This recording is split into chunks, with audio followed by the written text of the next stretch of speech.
We are going to look at some hands today, starting with Rodney. I have some hands, and Scott is going to join later, and he's got some hands. So you've got Queen 8 hearts in the Yeah. button. Yeah. And the only thing about this is kind of unique is I've played with this guy here several times. You can see 611 hands. Um, Uh, so I've got a fair amount of data on him. okay. And he tends to play a little wider. I don't know if when you drop down, you can see his three bet range. Um, Yeah. Well, let's look at his regular from numbers first. So he's 27, 23, right? Now, can you scroll over his three bet? So his three bet's a good amount. He's kind of a little loose for the rake in this game, but he's got a good three bet number. Hey Brian, he's got a good three bet number. He seems like an okay player. yeah. So folds around to me. Yeah, we get to play I this re- hand. Right on.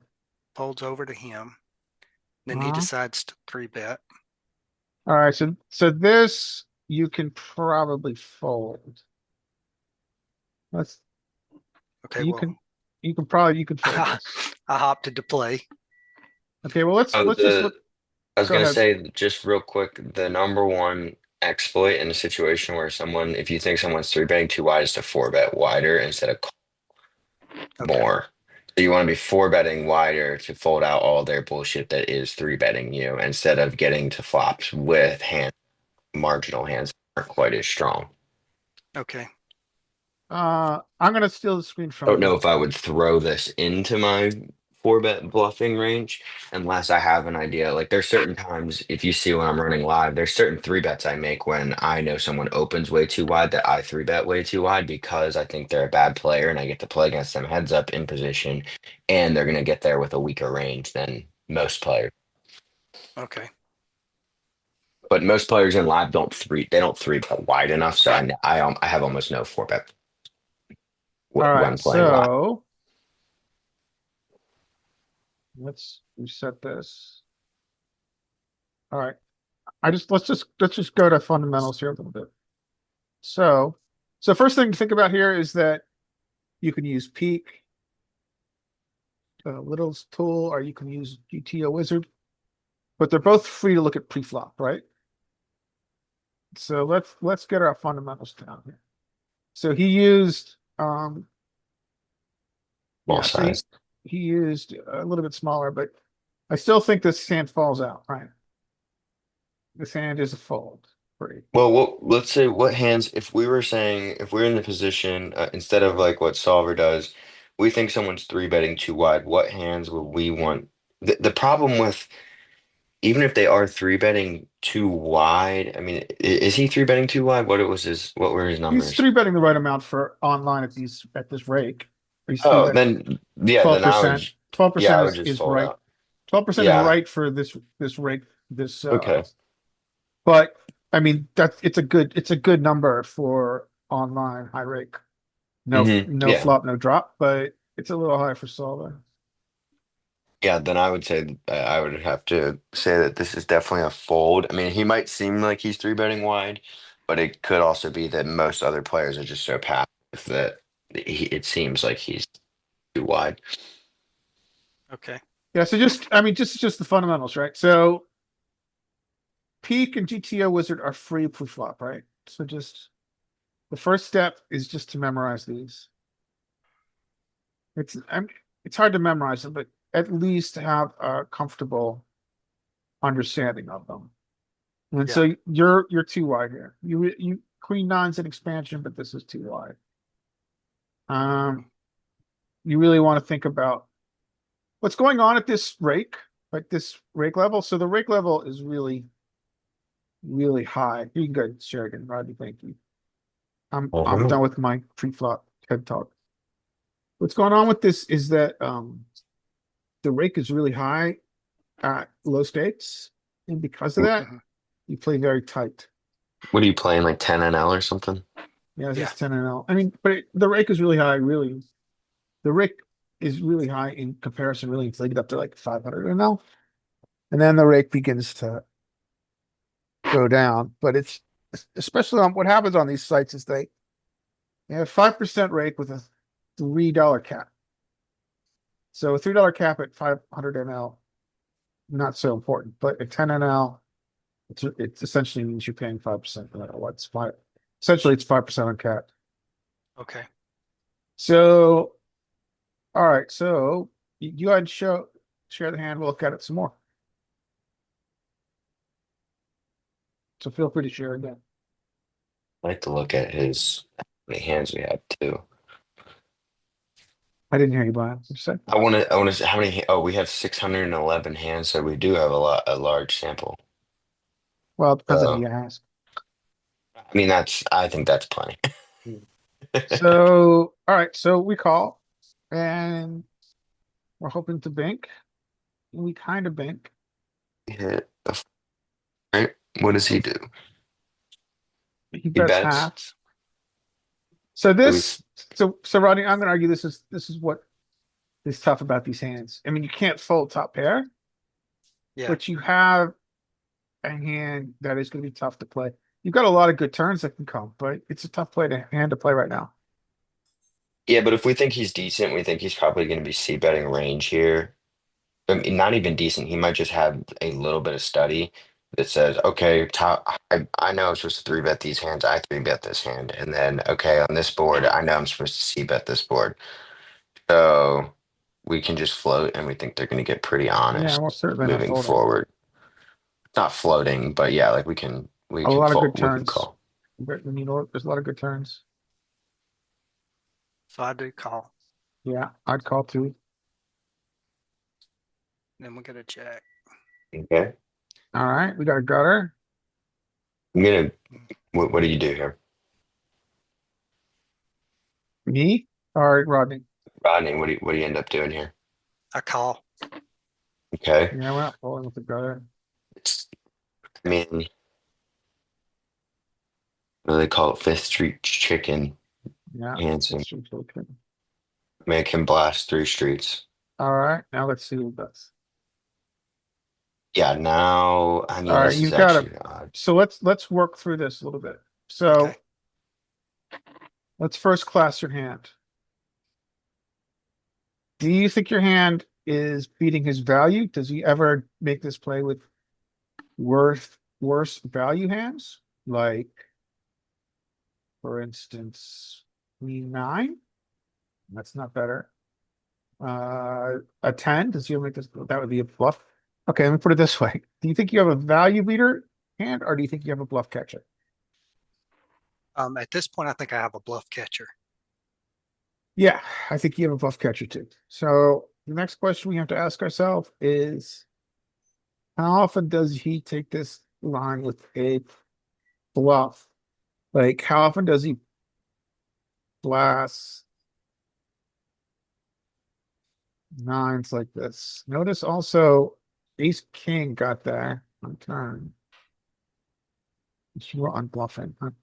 Yeah. So this is a pure bluff catcher, and he has the next question to ask yourself is does he blast three streets with a bluff? And then try to identify the bluffs. Yeah, probably pocket nines, probably ace X. Yeah, there aren't that many bluffs King. here. I mean, there's bluffs like ace king's there, right? Bluff. Oh. Ace King is Ace king nuts. is the Broadway. I would say that we have ace five, and the question is he going to take this line when he makes showdown on the river? Most players aren't. He So has king nine, which is a straight, king 10, this king 10 black, and king 10 checks a lot on the turn. yeah, I think you have a pure bluff catcher, and I think this line is You're bluffed. under bluffed. This tripled barrel and ace king. All 16 combos got to have the nuts. This is, I think, a fold. I mean, I think that sometimes it's just weird. Yeah, I was just so I called. I don't hate the call for some reason. I just think it's I don't know. I don't play online as much.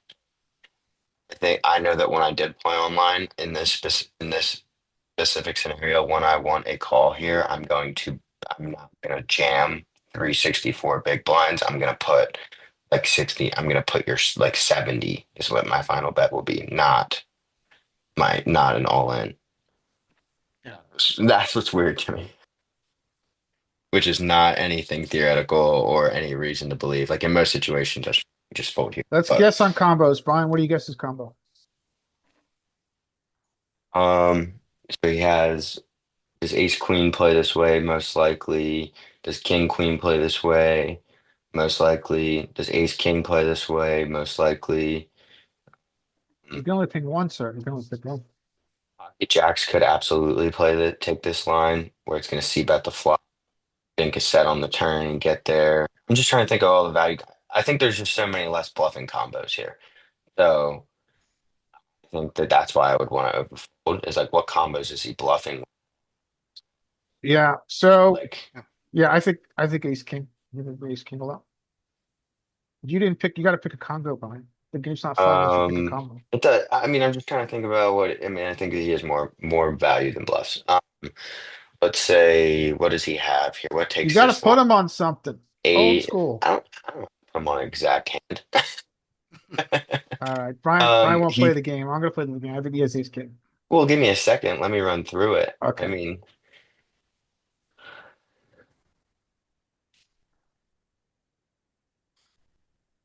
would say it's likely to be two pair. I think it's ace. I think he has some.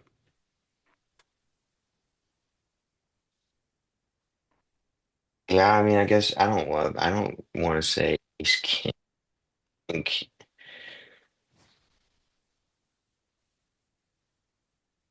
maybe queen jack, but it's unlikely. Yeah, maybe ace king makes the most sense. I mean, we are holding another queen, so it's more ace king or something like that. Yeah, I'll say ace king, Larry. I'll play your game, even though I don't want to get All right, let's see what he's got. jack shit 5-6. 6. Oh, Yeah, nice hero. there you go. Well played. So I was right that it was weird that he is doing the jam size instead of the 70. Nice. Well played. Does he ever have 6-5 in his? He does. Let's look at this just for fun. Let's look at this on solver. I'm gonna steal this again from you. Okay. He's 6'5" here. Yeah. I mean, I don't think he's gonna do this with it. All right. So here's the hand. We'll go through it quite quickly and we'll get back to your hands. So you raise button here. Yep. E3 bets here. You call. Let's see what equivalent queen hands you have. So we'll say you have queen 10 doesn't work. You really can't have any equivalent queen hands here because you don't have in this region. I mean, king queen functions closer than Maybe king the other queen. ones. Yeah. King queen. The big thing to think about here is, and this holds across almost every position. When you get 3-bet, you're folding about 60% of hands, playing about 30-40% of hands. We fold pretty drastically to the 3-bet. Again, especially at this rake. This rake is punishing. You really just aren't allowed to play as many hands. And the way you can make money playing at this rake level is just playing boring and tight. That is the sad but true situation that is high rake online cash. All right, so he's always supposed to bet here. What size did he use? Went like half pot. He went too big. He did use a half pot, didn't he? Hmm. Solver says we He get to went use half pot 11. sometimes. That was the other thing that was weird was the exactly double on the turn and then jamming instead of betting. So he uses a half pot. Let's just focus on our top pairs. We're never folding a top pair to this size. Uh, what's our equivalent? Maybe Queen Jack? Maybe No, Queen Queen Jack's a Jack's two better. pair. Well, Queen Jack's two pair on the turn, so Oh, that's right. So I King Queen think will be King better. Queen probably is better. So we're not really folding to this size yet. We call the turn is the Jack of clubs. What size did he use on turn? He uses the double of the last bet, like 26. So you use another 50-50. Yeah, well, that 6-5 is a pure check. The 6-5 is, yeah, his combo's given up. So let's Yep. just look at breakdown just for fun here real quick. You see this middle region that he has like some kind of shitty showdown. He's gonna slow down with. He's got thick value, aces, ace king, and then he's got a bunch of bluffs down here. But ironic, ironically, 5-6. It's not one of them. We'll do this quickly.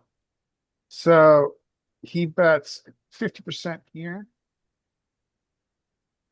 Are our Went queens like shook yet?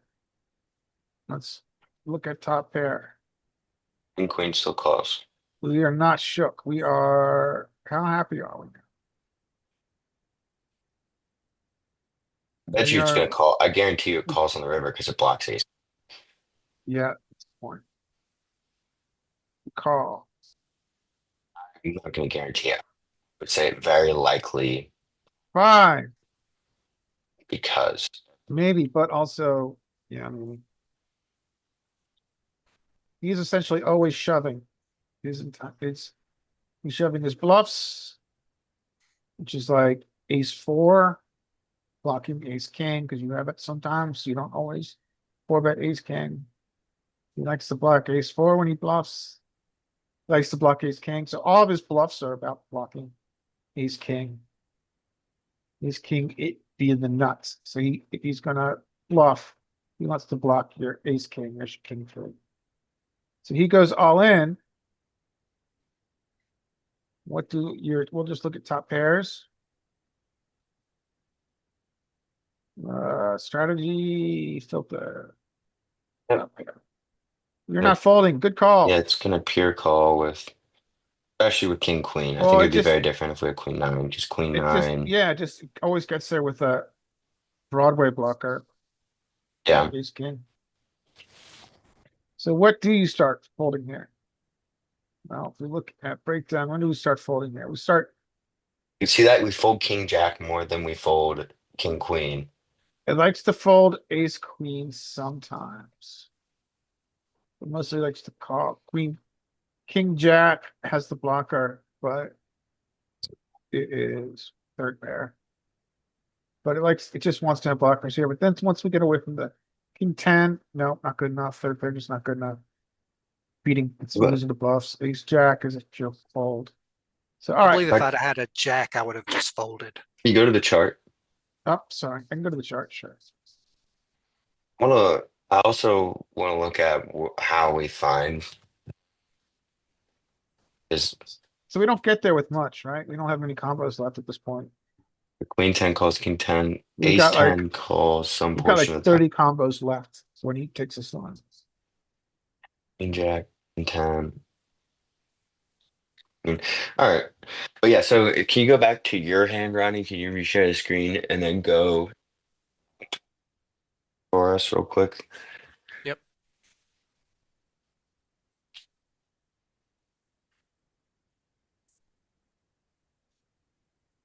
Okay, so let's say we go to the flop.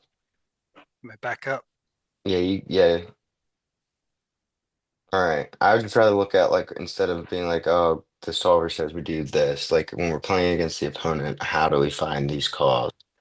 So we think he's going to c bet this flop all the time, basically, right? A lot of players will. So when he c bets this flop, he still has everything. He's got, if he's three betting at the correct amount, he has ace five. He has some portion of like what, 10-9 suited, 6-5. He's got obviously 6-5 suited. He's got pocket pairs underneath of the that are under pairs that c bet here. And then So we're gonna call with our top. We call. So, and the other thing I want his sizing, which in live is very different. Like I think in living they really tell you where they're at, and they're not gonna run this most of the time. But let's say we get here, and so now we get here. He has what? He had ace jack suited that did that. He had ace king that c bet the flop. He had ace queen that c bet the flop. Those are ace jack's a marginal made hand, and he has hands like ace 10. He's got under pairs, and he's got it's like 6-5 suited. So now he comes out and bets. And what size does he use? There's 22, exactly double his last bet, which a Margoon heuristic in live is that they do this often when they're bluffing because they don't know what to do, and they just do double the last size. Now we get here and we think, okay, so he has some value combos like ace queen, ace king just got there. Is ace king going to use this size when a draw gets there? When a draw is now arrived on the board? Maybe ace king of clubs does. Ace king might go bigger here, honestly, to really make sure that you don't get you're not able to pick up a club. If you picked up a club draw, they could be scared of and stuff like that. So then. And then he still has his air balls. So we think like Ace Jack is probably going to slow down now. They just made showdown. They're probably going to check. Ace 10 probably checks that right in the flop. We have King 10 probably checks. 10 continues. Queen Jack continues. Does Queen Jack continue at just double the size? It seems like a non thought out size. So we can say that we think that he still has a decent amount of bullshit when he uses this size. We call.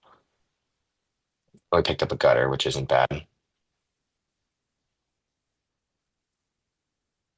then now when he jams, I think this is I know I said it before we saw Showdown, was that I thought that this is weird. This jam my 360 like with their value hands, they want you to call, right? Do you think they're gonna Yeah. jam their whole thing in when you only have 69 left when they want you to call? Is kind of what's going through my head. And sometimes maybe Mhm. some players are just spazzy and they just I have a nut hand, I jam money in, but like they're usually gonna think about it and think, okay, want this guy to call, I'm going to try and make it more enticing for him to call and not jam my 364 into it. I'm going to make it a $70 bet, even though it's exactly the same thing. It's just psychologically, it's slightly different. Mhm. You know, I think that that's a way we might be able to find these calls. What is in this spot now? I I can see that. in live poker, I went and said I did a similar thing, and I was dead wrong. I bluff cash with ace high in a spot. That'll show. Where I was dead wrong, but just nothing made sense except for one hand. And I was like, he's got another shit here that I'm ahead of that I can make the call here. And he's got one combo of hands that plays this way. So I ended up making the call. I was wrong. He had the exact combo, and I should have listened to live poker heuristic that they are just not betting that massive size with their bluffs. So, yeah, I like, I mean, I would have folded, and I totally get why you called. I mean, you got top pair. Yeah, and that's why I wanted to look at this hand as, I think, okay, it worked out in the end okay for me, but, you know, should I have even been in this position to start with? And I think we've clearly established that I should have just folded Yeah. One when suggestion. he when he What three bet the I'm going to give pre-flop. you I'm going to give you two suggestions here. Well, I'm sorry, I interrupted you first. You were going to say you should have folded pre. Yeah, Yeah. that's what I think that's what I we've think you really should have folded pre. established. Yeah, I Yeah. don't think there's any question you should have folded pre because the rake doesn't allow for this. Now, I'm going to give you a couple suggestions. If you're going to play cash, there is, and you're using you're using Poker Tracker. There is probably a better. Oh, you got a good one here. So you got steal, fold big blind steal, three bet, fold to three bet, four bet, fold to four bet, bet, fold, check raise. The one thing I would add to this is I would add C-bet aggression frequencies, factor at the bottom. aggression factor. Yeah, I would do Okay. C-bet frequencies as well. Well, that's here. See where it says Oh, bet, where? and then it goes bet, and then it goes Oh, okay. bet, flop, turn, river. That makes this even better of a bluff catcher because this is 0 on the river. Yeah, just he's never gotten there. He's never gotten to a spot. He's never seen a spot where he tripled before. Interesting. Well, he did once and he checked. So the one thing I would add to your HUD is aggression factor, I think. Let me steal the screen. I want to show you something else. Let me Okay. steal the screen from you. And then we'll get back to your hands again. Here. So let's look at just rake. All right. So do you know if in your state you have access to coin poker? Yeah, I have a account with Coin Poker also, What about but I can't global? get my HUD to work on Coin Poker No. for what. And Yeah, I I even think you have need I have a hand converter, uh-huh. but for whatever reason it won't show up on the display. I mean, it won't show up on Oh, the that's table, frustrating. and What I don't about know. global poker? Do you have access to global poker in your state? I don't know. I'll have to So check on that one. let's talk about let's talk about the pools you're working with. So on coin and ACR, you've got a global pool, right? You're playing for people all over the world. Yeah. And that means it's a tougher pool. There are people in Russia who are sitting there. You know, if you look at where people are from in your Oh yeah, I get several of them from Ukraine. yeah, they're eking out $7 an hour. And it's possible to do playing low stakes. They're playing 10 tables and they're Mhm. hard to beat because they know very well how to play against that pool. So one option I think is that you might want to check out Global Poker. I play on Global a lot. Um, they have good rake back and they have other good stuff. And the pool is not global. That's the big thing. The pool is you have to be in the United States or like one territory in Canada. So it's a much easier pool. Okay, I'll check it out. So you might want to think about checking out Global Poker. And I do not have a referral code. I just wanted to tell you that.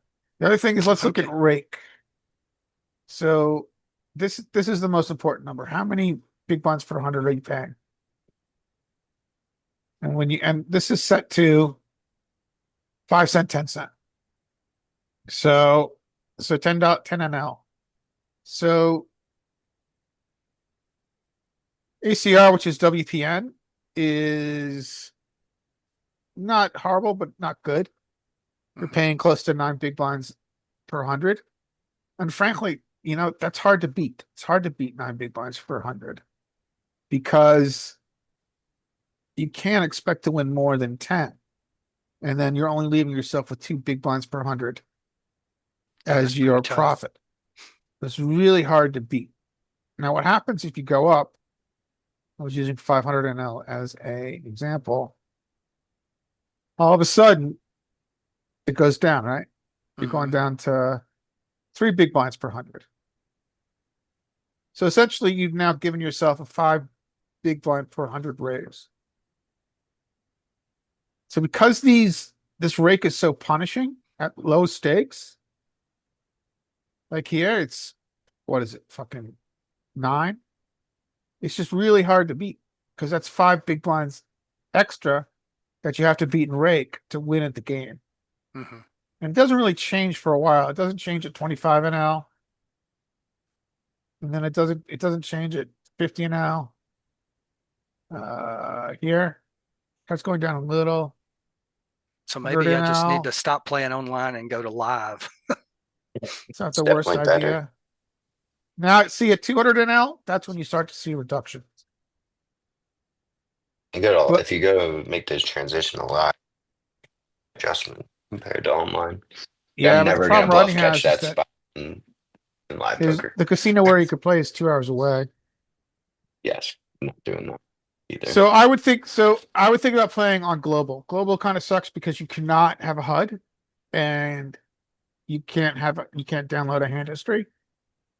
But I think you're probably gonna have a better pool to play against. Okay, I'll check it out. Yeah. All right. Show All us right, another hand, sir. all right, let me.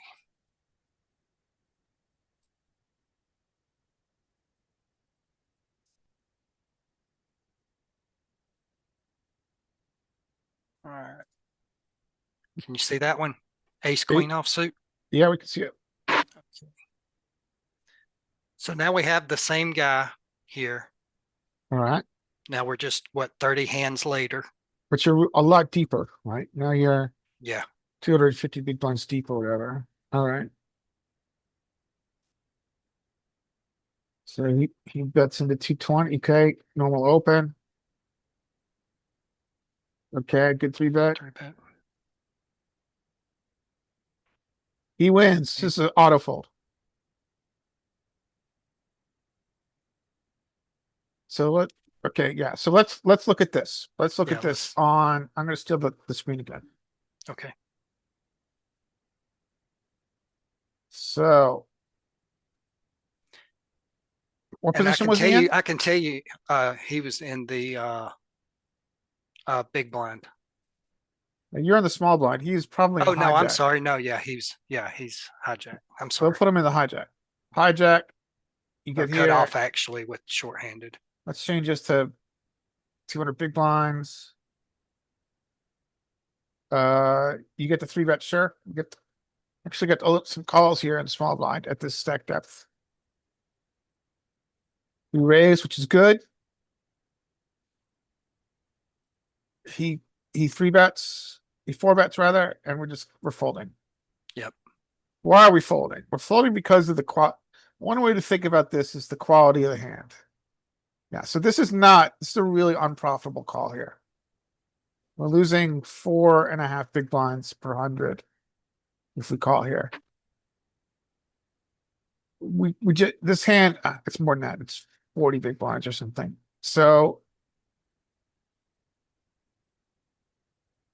the problem with this hand is that you have issues with reverse implied odds. If you hit your ace in a in a in this pot, you are often going to be against ace king, and so you've got reverse implied odds.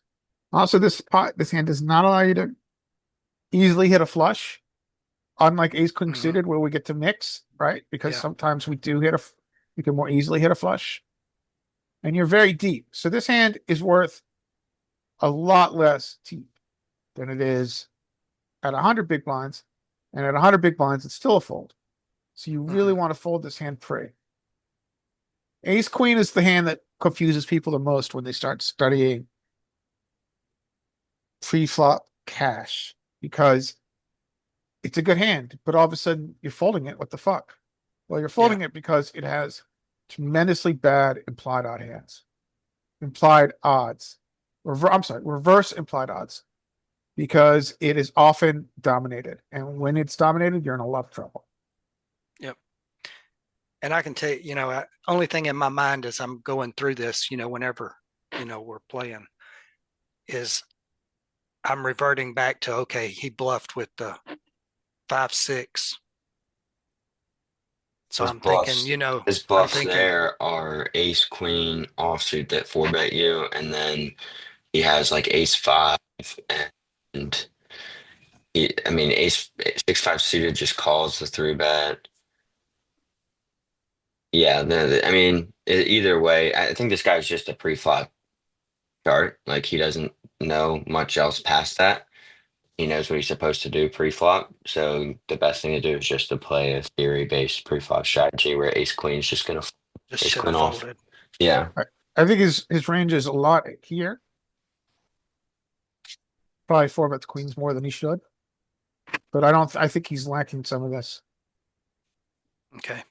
Wouldn't make that assumption considering he three bet his 6-5 suited. Well, it's a game of assumptions, but okay. That's what I'm saying is I wouldn't make the assumption based because he's doing it with 6-5 suited.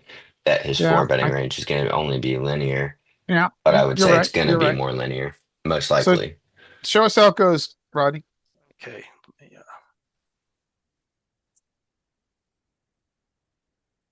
So I think we're pretty clear that yeah, I just want to fold this. Even understand your adjustment. He is Now, the other actually, thing to look at is let's look at his so can you scroll over his four bet number? So he four bets a bit, 4 out of 46 times. He let's doesn't see. shy away from four betting. Um, but this hand just does not perform well out of position yeah. in a four bet pot. You just want to fold it. Actually changed my assumption too. His fold to three bet is 73%.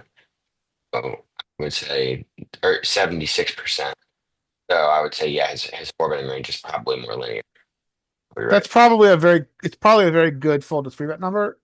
I mean, so GTO is 50%, but his number here is someone who knows how to play at these stakes and he knows that three bets are not balanced. Exactly. So I'm So saying he's over his, folding to three bets. yeah. So when he's four betting, he's under bluffing. Yeah, he probably So is in a yeah, stronger part of his range. Yes, I agree. Okay.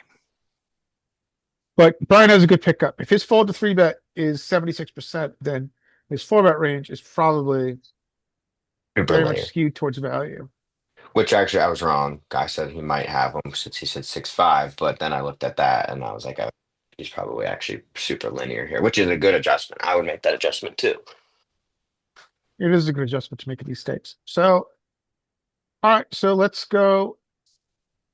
Okay, so this can get you in a lot of trouble. Right. Uh, can you tell I'm bitter? So I would check here, I did. Okay, now we're in this and spot he of do checked we back. And then just he checks. okay? So what do we think his range is here? Do we think Ace King, an aggressive player like him, is ever checking Ace King back here on a rainbow board or not rainbow on a Yeah, flush? what do you think his range is here, Rodney? Um, actually, at this point, I really don't think like that. Well, Um, let's walk through it. So I'm really just looking at my hand and like, okay, how does my hand fit this board? And is it a marginal hand, a premium hand? How do I want to play it? should we go through As that as a exercise? newer player, I'm just, like I mentioned before, playing online, with only having, just a few seconds to react. Um, Yeah. I'm trying to learn more about, okay, what's their range like and all Yeah, of there's that. But nothing all I'm wrong with doing is that. I'm just like, okay, where does my hand fit? Is it marginal? Should I check? Should I check call? When it goes check Raise? check, I think your hand has become a premium hand. I think if it went check call, if you went check and he bets, I think we're kind of already in bluff catching mode at that Mhm. point in a four bet pot. Um, but I think when it goes check check here, I think you now have a premium hand because I would say, so when you're ranging people in four bet pots, so he has absolute top of range, like complete nutted ace ace here that is not scared of anything. And then he has kings, queens, possibly even some sort of jacks. He has maybe some like ace queen as well. But I think ace king is probably always going to bet on this board. So we think that we basically, I would like to go check, check here and see what he does on the turn. And I'm going to call basically every turn. Yeah, I Okay. would go check, check here. But yeah, All right, so hold he on one second, checks guys. I'm gonna steal again. Okay. Remember this board. I'm gonna steal ace, again. ace five of hearts, five of clubs. Let's start the process. So let's I haven't used this in a while. This might be stupid, but let's start the process. So we're gonna build what you think his range is. Now, Brian is a good player. He's much more visual than I am. So he talks a lot about visualizing ranges, which I think makes a lot of sense. I don't do that as much as I should, but it's important in this game to start to visualize or use any other tool you want to understand what range we're looking at. So let's take the laborious process really quick of it's actually a lot easier in a four bet pot because there's a lot less hands. I'm understanding what his range is here. So this hand. Hijack, raise 2.5. Small blind, 3 bets, you. Hmm. Hero, uh, 4 bets. Back on us. I'm going to give us some. So here we are. I haven't done it so well, so I might screw it up. So Just use I ace thought queen suited. it won't let me do it. It won't let me add it. I want to add ace queen off, but it won't let me. Um, so let's check. And start building. This is what his range is right now, right? This is Yeah. his bluffs, and this is what he checks back. So let's forget about that for now.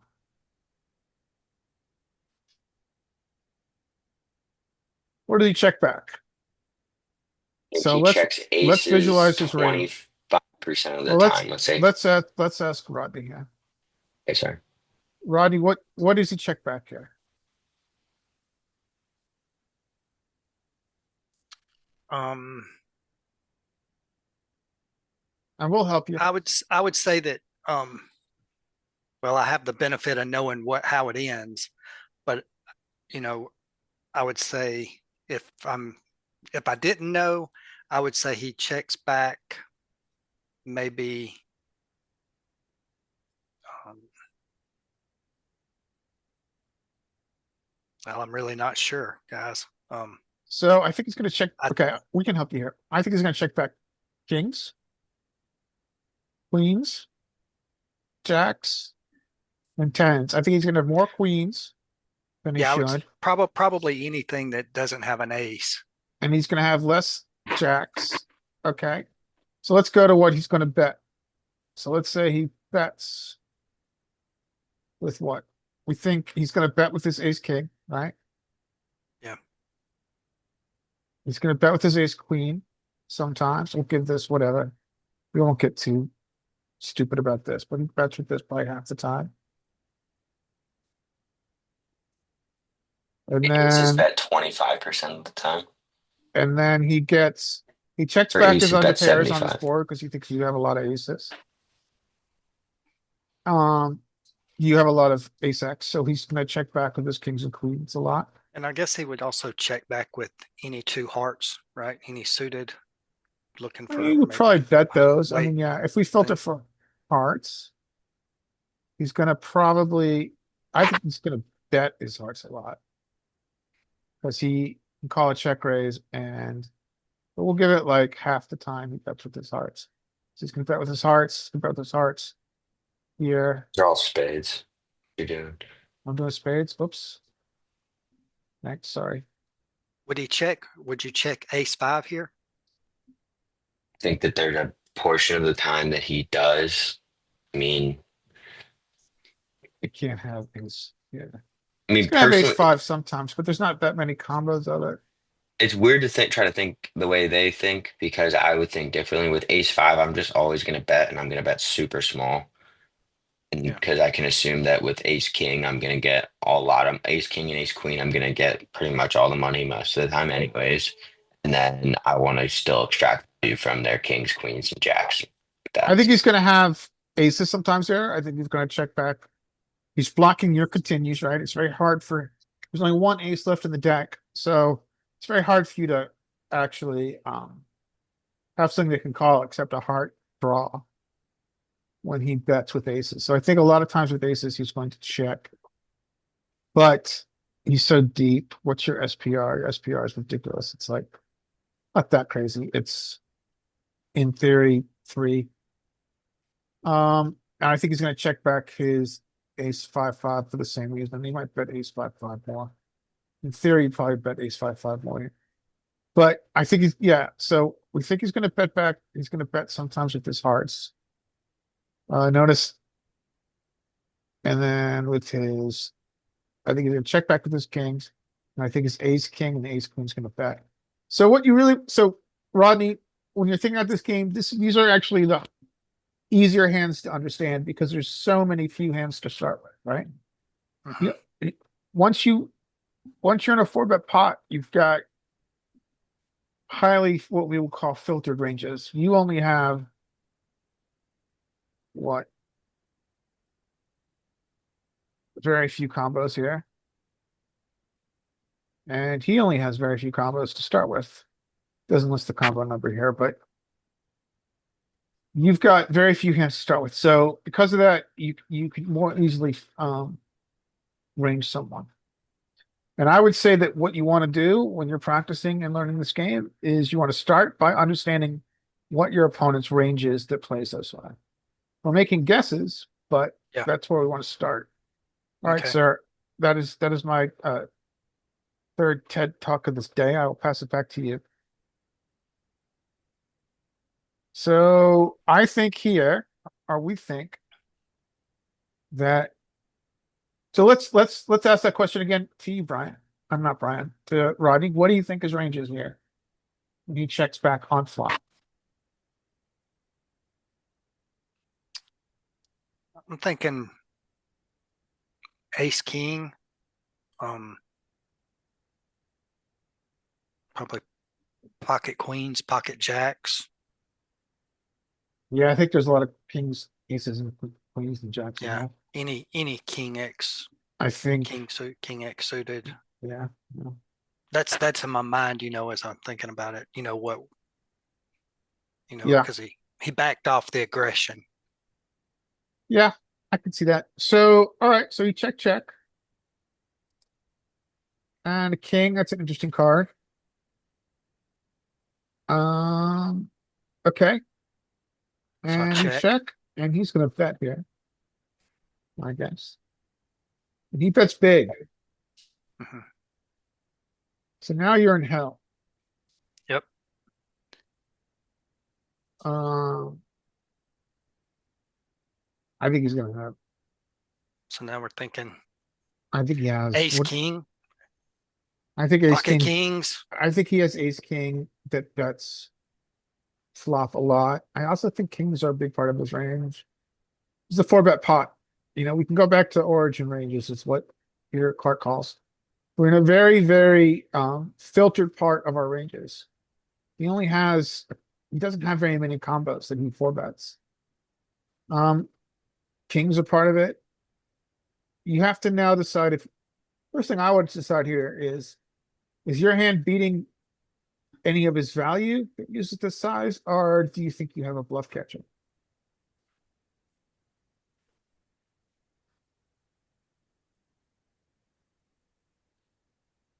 I guess at this point I'm thinking, that he's bluffing. Okay, so you only Because but I still have in my mind the 6-5 from earlier. I'm like, sure I this can guy, understand this that. guy is just trying to blow me off of, my I can hand. understand that. So I would classify your hand. Let's classify what your hand is. I'm asking, so understanding if your hand is beating value and actually is better than what he is betting for value, Um, or if your hand is just now a bluff catcher and only is beating his trash, is an important step in understanding where your hand is. So let's classify your hand. Is your hand beating any of, is he ever betting for value with a worse hand? I.e., are you beating value? Or do you have a pure bluff catcher right now? Are you only beating bluffs? well, I mean, I still have top pair and a pretty good kicker. You do, but you're in a four bet pot. Yeah. Let's simplify his range super crazy to aces, kings, queens, any bit of jacks, ace, king. If that's his range, what portions of his range are gonna do this? That like we're that are betting for value that we beat. Virtually none, right? Yes. So now we have a bluff. If you look at it that simply, like now maybe he Hmm. might have like his range could be wider than that. But I'm saying if we looked at it like that, then we are able to classify. Okay, we have a bluff catcher. We don't have like we have top pair with a good kicker, but in a four bet pot, top pair second Yeah, best kicker isn't exactly great on an ace king five. That's yeah, not it's not ideal. yeah. Um, so we have a bluff catcher for sure. So what do we want to do? What do we think? What is the sizing he's taking? Like last time when he was bluffing, he went half pot, double the bet, and then jam the Hmm. river. So now he's going 40 into 60, and we thought his range that checks back is almost never ace king. So we don't think he has any kings, but we think he has king. We don't think he has ace king, but we think he has a decent portion of his range is kings and queens. And then he still had ace king that probably doesn't check back, and then he has aces. In that spot, are queens ever going to do this? Are queens going to take this size? I would think not.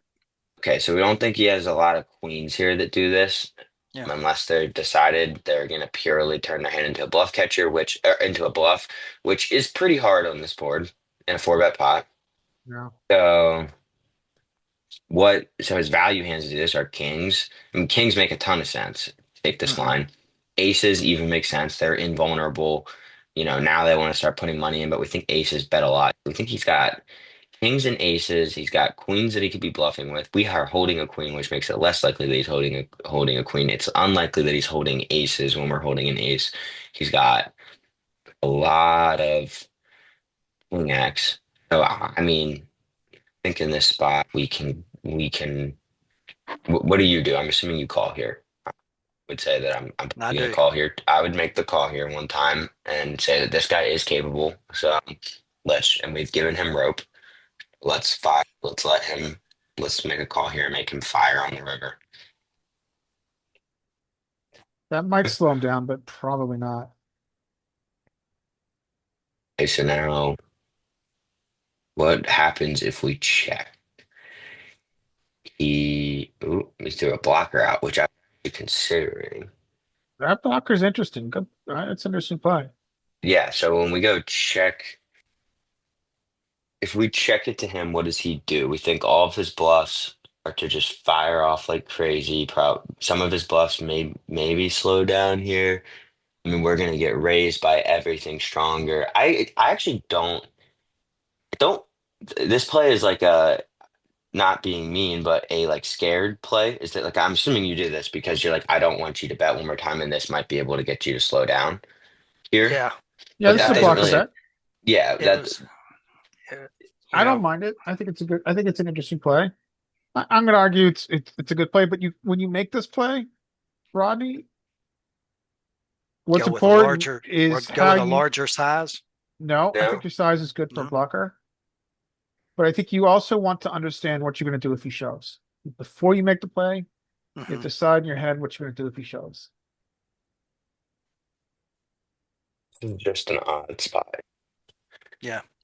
Okay, so you do that. Let's see what he does. I mean, I'm trying to think of what's the merit. Is he just gonna jam over you?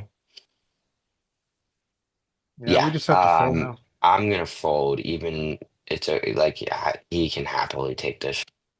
Nice answer. So. This is just super underbluffed. Four bet, ace king board. Like, what the hell is he doing this with? Yeah, this is aces, ace king.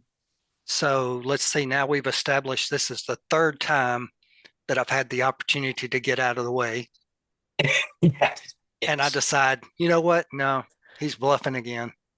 I mean, you might have made a good call here. I mean, this guy could just be Let's see if you hyper make aggressive. 60 bucks here.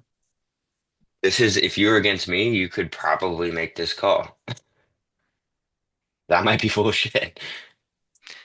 So What does he have? He's bluff? Oh no, Yeah, he's got that aces. sounds that makes sense. Okay, would make sense.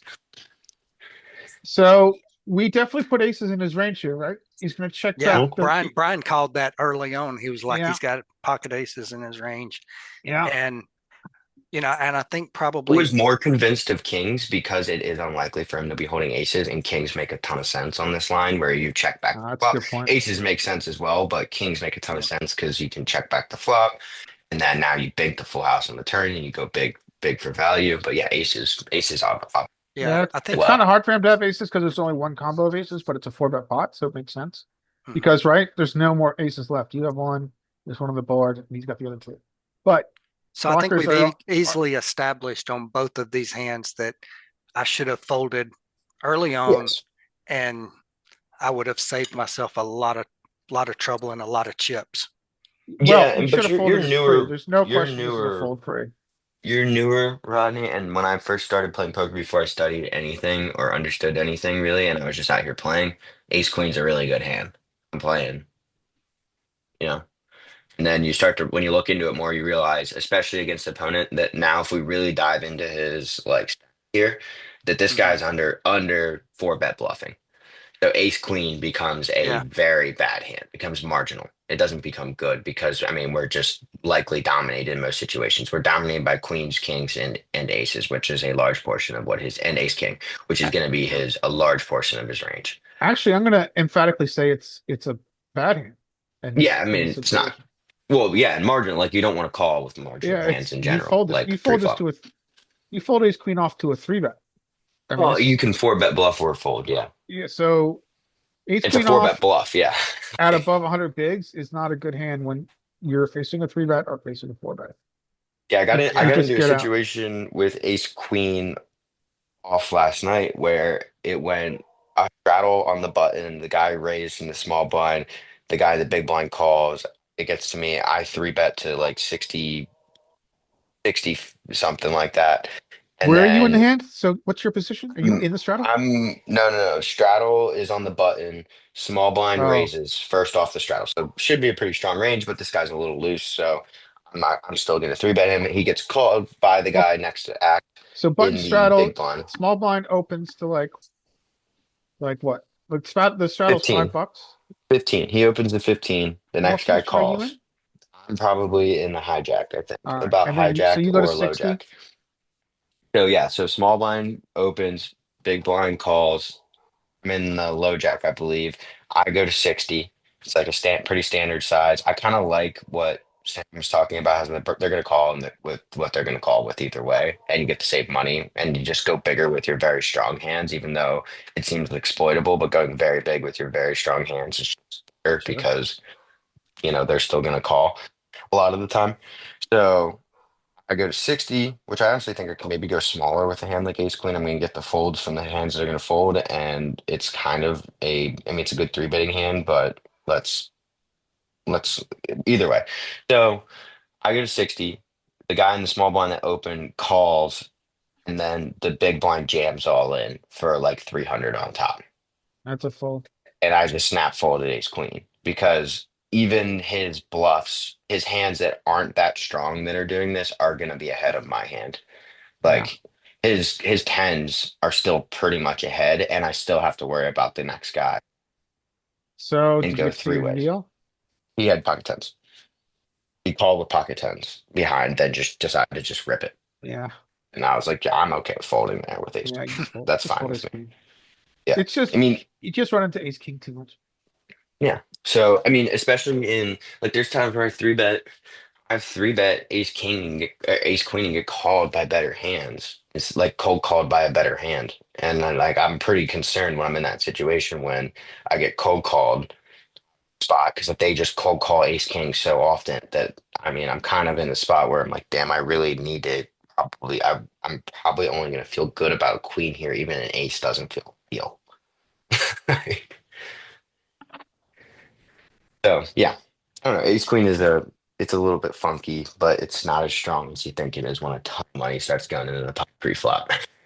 you're right about that. Learned that the hard way. All right, you want to take a Yeah. look at the So next one? you fold this pre-flop. All right. All right, let's look Yep. at the next one. King four. Let's defend king four. No, let's 4-bet rip it. All right. So you get a Yeah, we raise, could easily defend that. you get a fold, and small blind does what? Folds. Yeah, this is an easy defend. Just defend this hand. And you can 4-bet bluff it, or 3-bet bluff it. That's true. All right. Hey, We that's like this a flop. very nice flop. But we're gonna go for a check raise. So check. He uses kind of a default sizing of B33. I think we can do both. I, c- Be I interested to look at call. this hand in the solver. I would like the very aggressive line. If he keeps raising, I'm just jamming. We got a great hand to get the money in with. Okay, yeah. I think We calling don't is mind fine. Could folds. do either.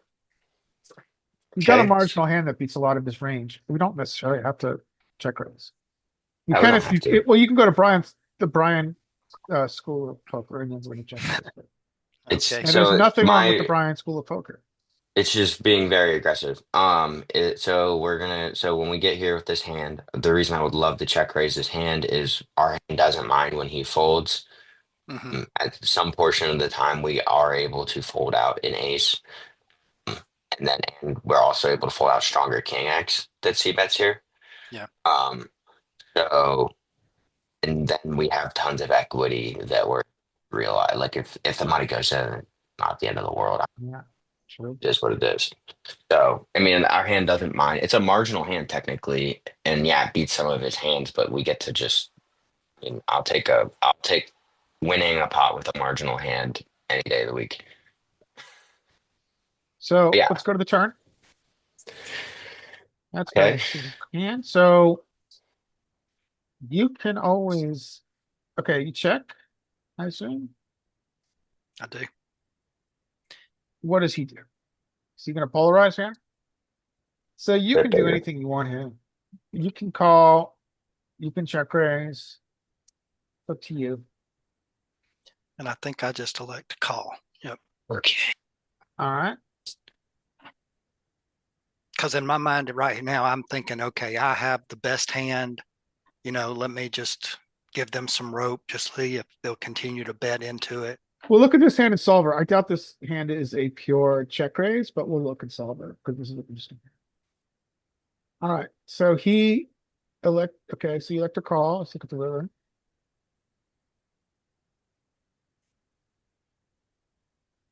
We can go to the next. Oh, okay. Okay, Boom, so we now bet we there. make the. I would donk here so much.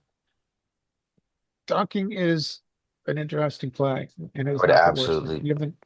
You have the nut flush on a paired board. Yeah, I would definitely donk here. I Uh, think. donking is fine. I mean, what? Not How check. often is it going to go check check when he does just have ace X? I think it goes check here. His king Okay. X, even some of his king X can slow down here a decent bit. Yeah, donking is fine. And we're blocking next. Donking is fine. But I assume we're gonna check. Yes, I check. And they And bet. okay, so this is a obligatory raise. Let's talk about sizing. Let's go bigger. We need to look at we want him to have a king, and we don't want him to have king queen. We don't know ace king, we don't have no king. All right. But we I think we want to go bigger. I think we want to go to 50 big blinds, right? 45 big blinds. A What is place his around 50 is what range? I would use. What What about is you, his Brian? range here? So we think he doesn't have a lot of flush.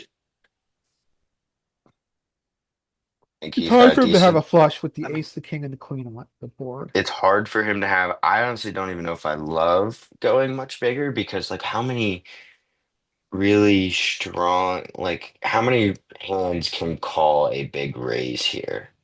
It's going to be hard for him to have a flush here when there's the ace, king, and queen accounted for. And then we also block a decent portion of his king X, which I know I'm not a big blockers guy. It is less likely Oh, for there's him to only have a one lot king of. left. Yeah. Yeah, there's one king left. So a large portion of his range is bluffs and aces. Aces can't call a massive raise, but they can, a click like he did. I don't hate it. I kind of like a click here because I just think there's not that much he can call with here that is worth, you know. Yeah, yeah. that's your point. So I do elect to raise to 25. Now, if he Okay. shoves, it's If he 4.5. shoves, I'm probably folding if he shoves. Oh God. Oh, the click back. So Click back is so under bluffed, I think. I you just pay him. You're getting your pot odds, which you see presented at the top, you're getting 3-1, which is about, Mhm. you only have to win 25% of the time. Sometimes he's going to do this with a worse flush. Sometimes he's going to do this with trips, but you're going to lose a lot to a boat. I think he's And gonna do this with the jack high. so you're going to lose a lot to a boat, but your hand beats some value that he's going to do this with. So I think jack high flush doesn't do this. Does a single king do this? That yeah, but look at likely. you're right. But we don't have to win all the time. We have to win 25% of the time. So you're going to lose most of the time here. You're probably going to lose 60% of the time, 65% of the Yeah. time, but it's still a profitable call. If you win 30, 35% of the time, it's still a profitable call. Okay. It's never a So bluff. Most of the time it's going to be a boat. Most of the time we're going to be looking at king, queen, I would guess, or maybe, yeah, king, queen, I think a lot. But um we just we just have to call given the price and how far off we are in the range. The price he's offering you like a ridiculous price, which is going to be aces sometimes. I mean, he's going to have the nuts here, yeah. but you're just getting such a good price. We just pay him. Brian is So probably going to disagree with this. He thinks we can exploit fold. I think we're too far up in our range, and we do beat some value that's doing this. This would be a hard fold, but I think if I was playing live, I'd absolutely throw him away. What the hell is he doing this with? That is Yeah, we like just we just he's never doing this with worse. we just pay him with this hand. yeah. We can't really fold a nut flush to this sizing. He's going to have a boat 60% of the time, but we only have to win 25% of the time at this price. So I elect to re-raise. Oh Okay, this is an error. no, And we don't, no. this is a mistake. So If he folds, you look like a genius. I know you do, but Or calls with worse. his play is extremely underbluffed and it's a paired board where he has a lot of ace, king, and king, queen, even though you're So blocking the kings. when you say that, his play is under bluffed, is that you mean that there people Population. they just don't bluff in this position? They don't, Is that There, what his you're play saying? yeah. is, yes, That they're yes. more straightforward. I am. They are not.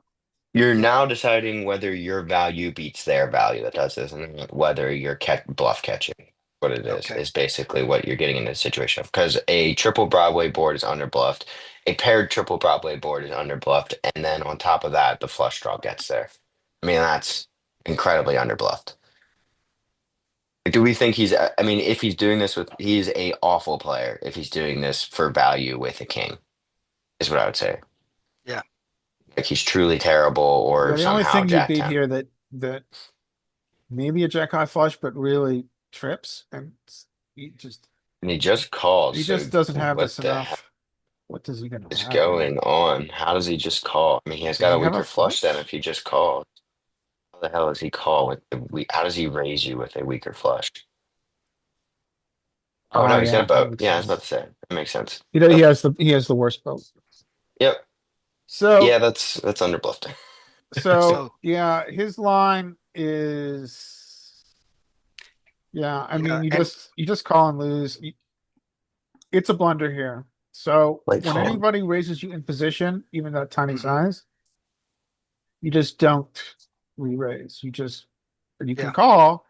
No, like go back to what your pot odds were here. So let's go back to when he re-clicks you. All right. So you see where your pot odds are here at the top here. hmm We can call. We're going to lose. I think we're losing over half the time here, but I don't think we're losing 75% of the time here. I think we're losing He's- 60% of the time here. I think we got a little bit of profit here. I The think that price we're is so never appealing. You winning. just pay it. I think that he never does this with worse is my argument for why we can fold. But Brian is like, this is an exploit fold, which is fine. You can exploit Yeah. fold it. Let's look at this in the solver. So This is an the worst thing that I did was raise there. re-raise. Yes. Yeah. I should have either called or folded. correct. Yep. He opened it like Hindsight. 0.5. All right, Just so so he was I in guess the hijack, right? lesson I guess the lesson here for me is I just need to realize that people are not bluffing And here. You know. This Most is an players underbluff don't line. bluff enough, especially in this situation. Okay. I'm gonna bring this up. Hold on, what's general? ML50 GTO. That's fine. Call. I mean, I would just run through it like this. Like, what is he doing this with worse? Like, is the Jack high flush is just calling, right? Like when you raise him on the river there, he's just calling with the Jack high flush. So, Check. and his kings are just calling on that board. I mean, so what does he raise you with? The only thing he can, if I was sitting here with like even king queen might be kind of like shit. Like what is going on right now? Because I mean it's just under bluffed. I'm not gonna fold king queen. I think I'm ahead enough with king queen that Mhm. they have some combos or they could have pocket queens are weird though. I don't think pocket queens play this way. But like yeah, they have pocket eights enough and then king eight enough that can call and be and it's profitable. But I think in this situation, there's just nothing that re-raises that doesn't have me beat. Yeah. And I think in my mind, you know, the only thing I was looking at is okay, I've got an ace high flush. I felt like, I've got the best hand, not even Yeah, realizing, What's a paired you board? know, what this person, what I he's guess, telling you. yeah, what he's telling Yeah, me exactly, he's telling you, I don't give a shit that the flush just got there, yeah, and that exactly. there's two kings on the board and an ace and a queen, and Hmm. I'm still raising into you What in size did he Because if use we, on position. turn? because if we back up, yeah, that's what I was just going to say. If we go back to the turn, he had the flush here. He had the boat. Yeah, he has a boat here. So I mean, he's not concerned about, if another heart comes up. No, he doesn't care. That's fine. He wants another So heart to come. so he bet 3/4 pot. A lot of the time, he wants another. Or, I mean, it depends actually on what he. If you when you just call here, I think he really is praying for a heart. Yep. So yeah, but then so But now the heart comes and you check but I don't even know that I would have been able to get away from the three kings. Maybe. I don't know. if you had king four of spades and the heart came on the river and this action happened, you're not getting away from it. Oh yeah, yeah, I would have then. Okay, I was about to say yeah, I was about to say you'll get away from it. He used about a B75 on turn, right? But look at that. Use your own logic against you. Is you're able to get away from your three kings there when you get raised here, and now Hmm. he's re-raising back into you on on that Yeah, river. Like so, you should be thinking, okay, what the hell does he? If I'm not, I mean, whether now not everyone's gonna think the same way as you, but even you, like you're saying, I might get away from three kings here, versus like if this guy's now re-raising back into you, you'd be like, what the hell hmm, does he have that's wants to re-raise back into me now whenever the flush completes and it's a yeah, paired board? exactly. Yeah, All yeah. right, And that's let's see just the what way I've solver got to likes to start do thinking here. about these things. Yeah. Exactly, you do. I mean, so so the way to think about that raise, I think that helps me is that when he raises you on river. So let me start again. So I think you have to raise him with your. But before you raise him, in your head, think about what you're going to do if he re-raises you and to what Yeah. size. Think about what your action's going to be, and and that's the first thing we do. So on, so it was Ace King eight, right? Was Hmm. so Ace King eight. He uses a very small size, right? He uses like a. So we get to raise a little bit, but mostly we're just Oh, you're gonna talking about on the on on the flop now. on the flop? Yeah, So we call. 25%. It is a unfortunate king of the poisonous Clubs. king of clubs. We don't really have donks on this. We check. And now on cutoff, what size does he use on turn? He's like a Five. 6.4, right? 5.2. All right, we'll call it 6.4. So you could begin to raise, but he's polarized on a paired board where he has the thing to think about this in theory Mhm. is that you don't have any ace king and he has all the ace king because you would have 3-bet your ace king. So if we were to go look at range versus range here. Anyway, You don't have any ace king. You don't have any ace ace. You don't have any king king. Mhm. hey Scotty, full house. He doesn't, you have a lesser king eight, but he has all the ace king.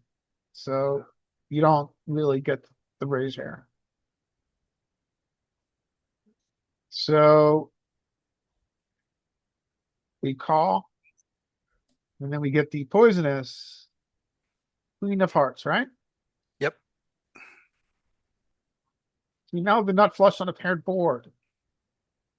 And we block the full house. But And so then we what? block the full house. That is true. With our king 4 of hearts.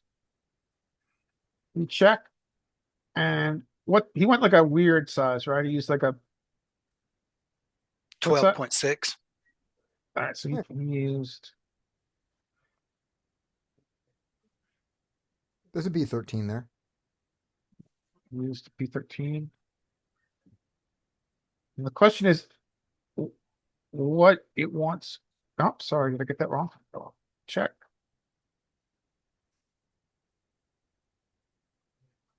B13. I assume we get to raise this hand. We do.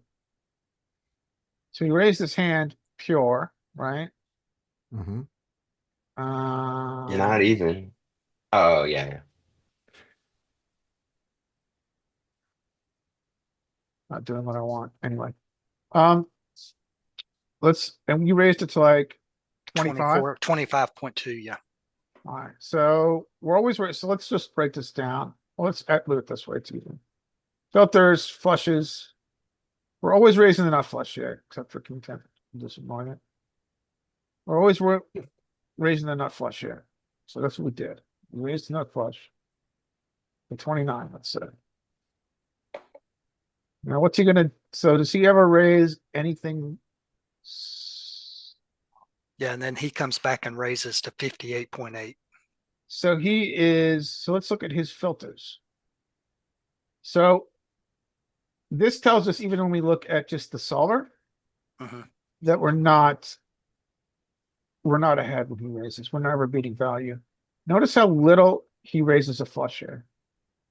Yeah. He's got 2 flushes and he's essentially not raising them. We could ignore that 5%. The only thing he raises back at us are the boats and the quads. Yep. Well, Everything else, he does not raise. So let's give him an all-in, which is gonna be his only size here. And they can't have the quad kings because I have the king. Actually, he does do a click, and they've got a click here. So let's give him the click. Raise. And you are indifferent with your flushes. This is what I said. Essentially, he's giving you really good pot odds. So we just call, like you're getting 25%, and here you're getting 20%. Mhm. And we just call, but notice we're not ever raising except with a boat. Yep. And our boat, it's ironically, our boat does not raise all the time because he doesn't really have anything that can call you except for quads. You know, he maybe has quads, but he doesn't have anything to call you when you can raise. So you actually end up with a full house, the not full house. You end up just calling here because he doesn't have anything that can call you that's worse when you shove. But it isn't the nut full house. That was the thing. You said nut full house. Not his, Aces are ours. not full In our house. solve. Oh, the king queen, but the king King's full queen's of not. king. As Is far it as not I'm the nuts? concerned, king's full of queens is the nut full house, Ace, right? no, ace And king. No, aces Ace, are. oh, I guess ace king, yeah. ace king. Yeah. But we don't It's have ace king. right, but he does. I That's see why your point. it's not that we don't raise because he can't. All right, you're right. The nut full Yeah, house is ace king. My apologies. yeah. That's what I meant is All right, so yeah. So anyway, don't point of the story is raise him, but you have to fold to a re-raise. Yep. All right. Next hand, sir.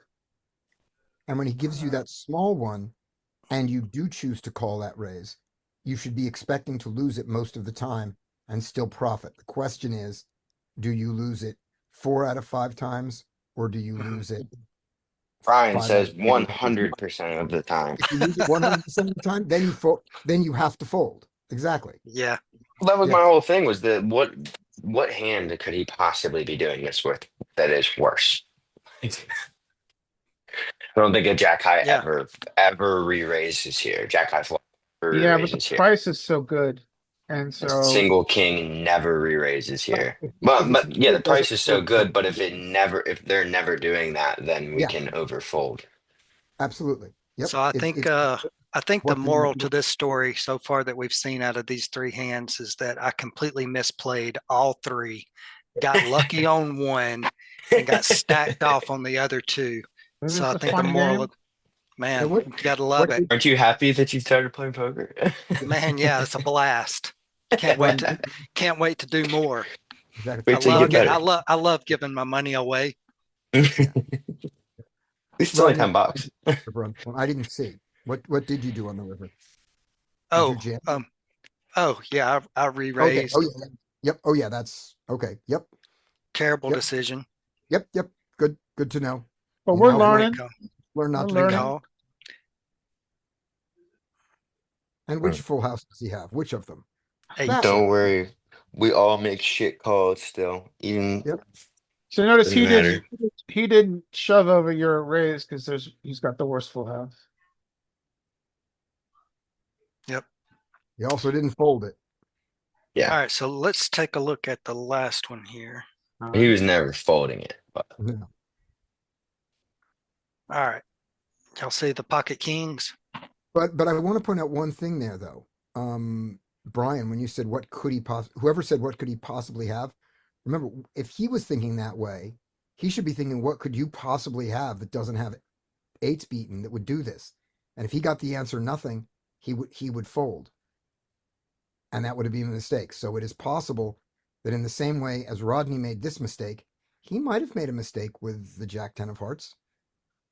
that's true. I just still, But how I often? mean, most 90%, 98% of the time, not dissing you, Roddy, nobody's going to re-raise there worse than a full house. Yeah, then you Mhm. fold, then you can Right. exploit fold, but you're being And offered such a sexy price. Yep. And And if the when number is 90, if Brian is right and the number is 90, doesn't even have to be 98. If it's 90, you fold. Yeah, I should have just But if it's now, that would be 75, very specific. If I was playing against a player that I knew is like very inexperienced and is like I play with a guy that was just married to his hand the one yeah, night that he gets jacks and the board's ace king 5 5 deuce and he's calling all in with jacks yeah, and I mean against that player but he's not raising into them. I mean he right. actually did raise into them on one of them. He raised into the person. But Yep, yeah, with jacks and you know but that was because I saw enough out of him that he is yeah, just not folding when he has a hand that he perceives to be a good hand. yep. All right, Kings, let's win. Let's win a lot of money. okay. Hopefully. Yep. So low jack raises. You just flat call. Mhm. Or go bigger. No. But You can go bigger than this. Yeah, so in theory, you want to use a bigger sizing. The theoretical argument is that the smaller the this stack to pot sucks. ratio, the less advantage the in-position player has. So Yeah. what sizing should I have used if I was gonna four 12, bet? 12? 12 and a half, 13, anything around there. Perfect. Yeah, You go, someplace Okay. between 12 and 13. All right. Yeah. So that's you go mistake one. four and a half plus the dead money. Yeah. Or Okay. 4 plus the dead money. Yep. And if you went as high as 15, you wouldn't be wrong. All right. It's an interesting Okay, so spot. so This is 3-bet 12. Yeah. Deep pimp. So we don't generally trap here out of position this deep. We don't really have 5 bets if this stacked up. I would shove here. Yeah. Yeah. Yeah.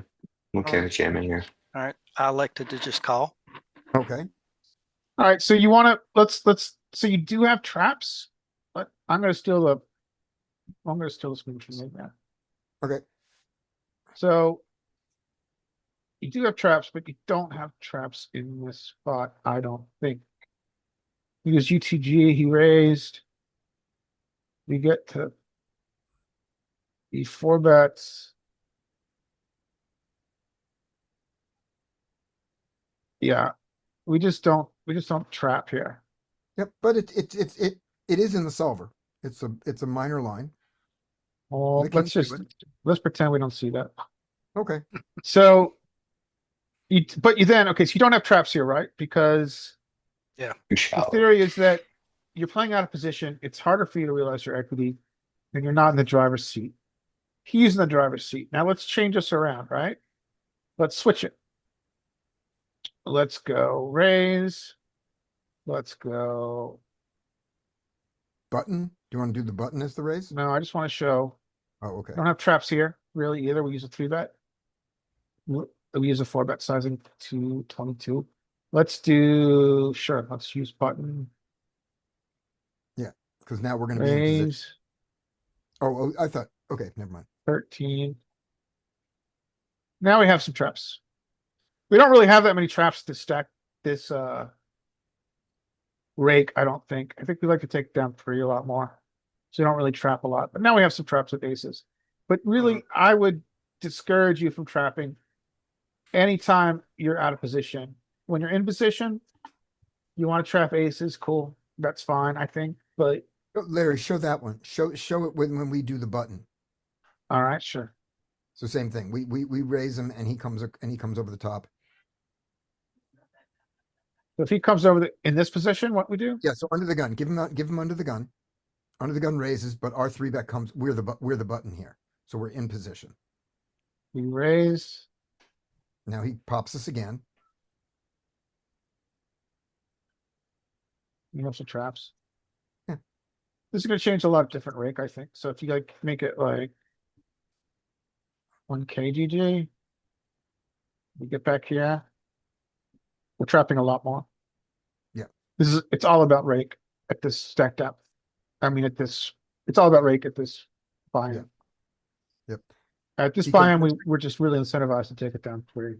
Yep. And so, and not have to pay rake.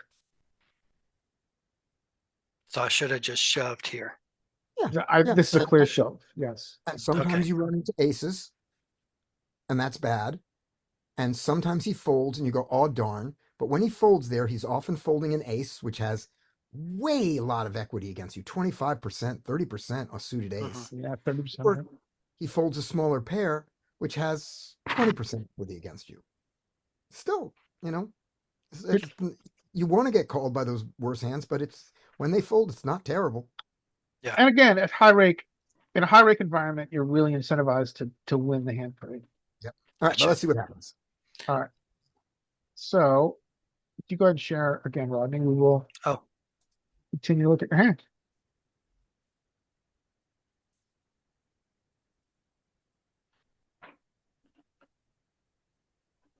Okay. All right. So we flop. all right, good flop. And I check. I like that. He bets 25% or so. So with the king of clubs, if you have chosen to trap, I would say that you would continue to trap and shove turn a lot. You've made your decision to trap. So I do call. Yeah. And then an ace comes out. Ooh. Yep. That's what happens. So at this point, I am thinking, okay, his raise pre-flop. I put him, basically everything ace X. Mm-hmm. And I feel like, an ace is in his hand. Mm-hmm. So I check Right. and he shoves. I think think he folds. Yeah. I think his 4-bet range. His only bluffs here are queens. Well, look, there's a queen. His 4-bet range, what bluffs does he have? I can't see any. Maybe A lot have an ace in them. you're blocking his bluffs. Yeah. You want him to have some kind of king X flush draw, and you're blocking both flush Yeah. draws. I think that's the worst card that could have come out for me. And Oh, it's, yeah. it's pretty That's bad. a bad card. So we just fold. And I do. Good Yay. fold. Yeah. So Yep. finally, I think I learned something. So go back and we'll talk about why this hand is especially bad. Are So you we able want to his bluffs show? here to be like on turn. Go to turn. Real quick. We want his bluffs here to be like king jack, king 10, and we want him to have the flush draw that he's bluffing. But he can't have king jack with a flush draw, and he can't have king 10 with a flush draw because you're blocking both flush draws. So this is a clear fold. And the way that he acted, the way with the 4-bet pre-flop, Mhm. I just don't see him having. I mean, he could have, pocket queens here, any ace X. Yeah. So when the ace comes, I feel like, this is just over for me. This is just Yep. going to end up. I'm going to end up losing my 51 big blinds that I have left, just like I lost to the other two hands. You just have And good fold, sir. And his jam on the turn makes total sense. If he Yep. has pocket queens, he's going to want Or he can pocket bet aces. small. Yeah, but if he has the pocket queens on the turn on the flop, him betting small makes sense, and then betting big now that two flush draws are there, as opposed to trying to spread it out, that makes sense.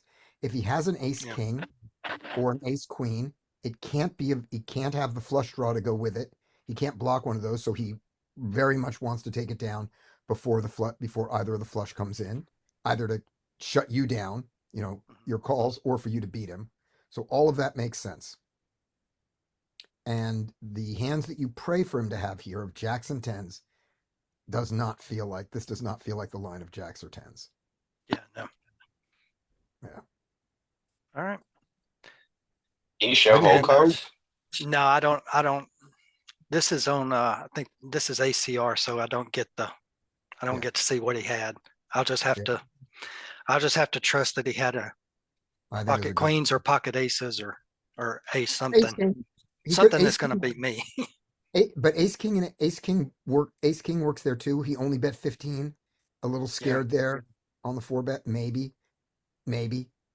and then not scared anymore. So every hand makes sense here that beats you. I think he's got a lot of.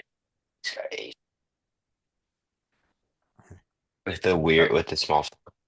All right, that's all the hands that I've got. So I guess my homework takeaways from this is I need to start focusing on reading other people's ranges, what their bet sizing is telling me, and that understand positions that people are just not. What did you refer to it? Over bluffing, under bluffing, Under bluffing. I would go a step before that. And I would say your first Pre-flop. step is pre-flop. Yep. Pre-flop. Yep. Yeah, because we clearly established three of the first three hands. I shouldn't even have been in those. Even though one worked out for me. There's an old adage in poker called fold pre, and you are playing too wide. Yep. So you have to play incredibly absurdly tight at this rake. You just fold down this Very ridiculous, what appears to be ridiculous amount of games.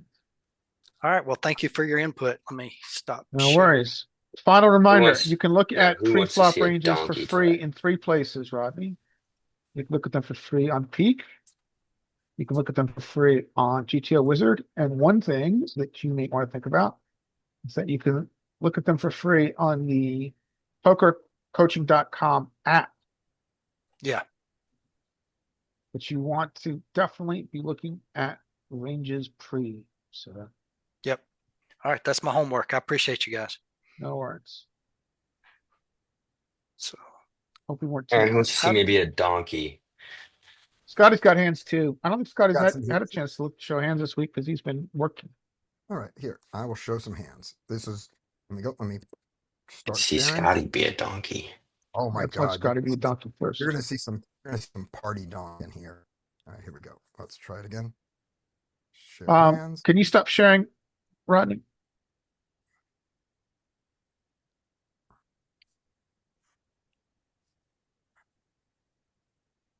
All right, there we go. Let's try that one more time. All right, here we go. Okay, got it. You seeing everything? You see everything. Yep, good. You see that. You see the notes and everything. So this is a week and a half ago. This is, if I remember the session, this is going to be a session where I will go up to 4,500 and down, and down 3,000 and up 4,500 and like this. There'll be some real swings here, and it Okay. ended just fine, just fine. Huh. All right, here you can see me adding money. This is me adding 300. This is me adding another 100. This is me adding another 1,000. I'm going to see all that. All right. So the notes that are this is just taking notes on people that are there, what their actions and just their names. So this is just getting it. We see somebody limping queens and then min three betting with only 200 behind. And it, Dude, was easy. So, and that's seat one, right? So we have some notes here. All right. First hand, A6 suited. We're in the straddle. Raise, we just get a cascade here of calls. I think this is a much better call than a three bet here. You're Let's playing just short here? uh, no, this is a mistake. This is just entered wrong. Yes, you're at like I just 1,500. I'm at 1,500 here. This is just All right. this was just me being sloppy when I um entered the thing. Okay. Okay, there we go. And I don't think that this is a good squeeze here. No. Against this many players. I think let's just play. I think now let's play bingo. Let's call. Let's hope not to flop an ace, a naked ace. That would be terrible. That's going to cost some money. Let's flop some sixes or some flush draws or some flushes. we Like some squeeze it flush in draws. position.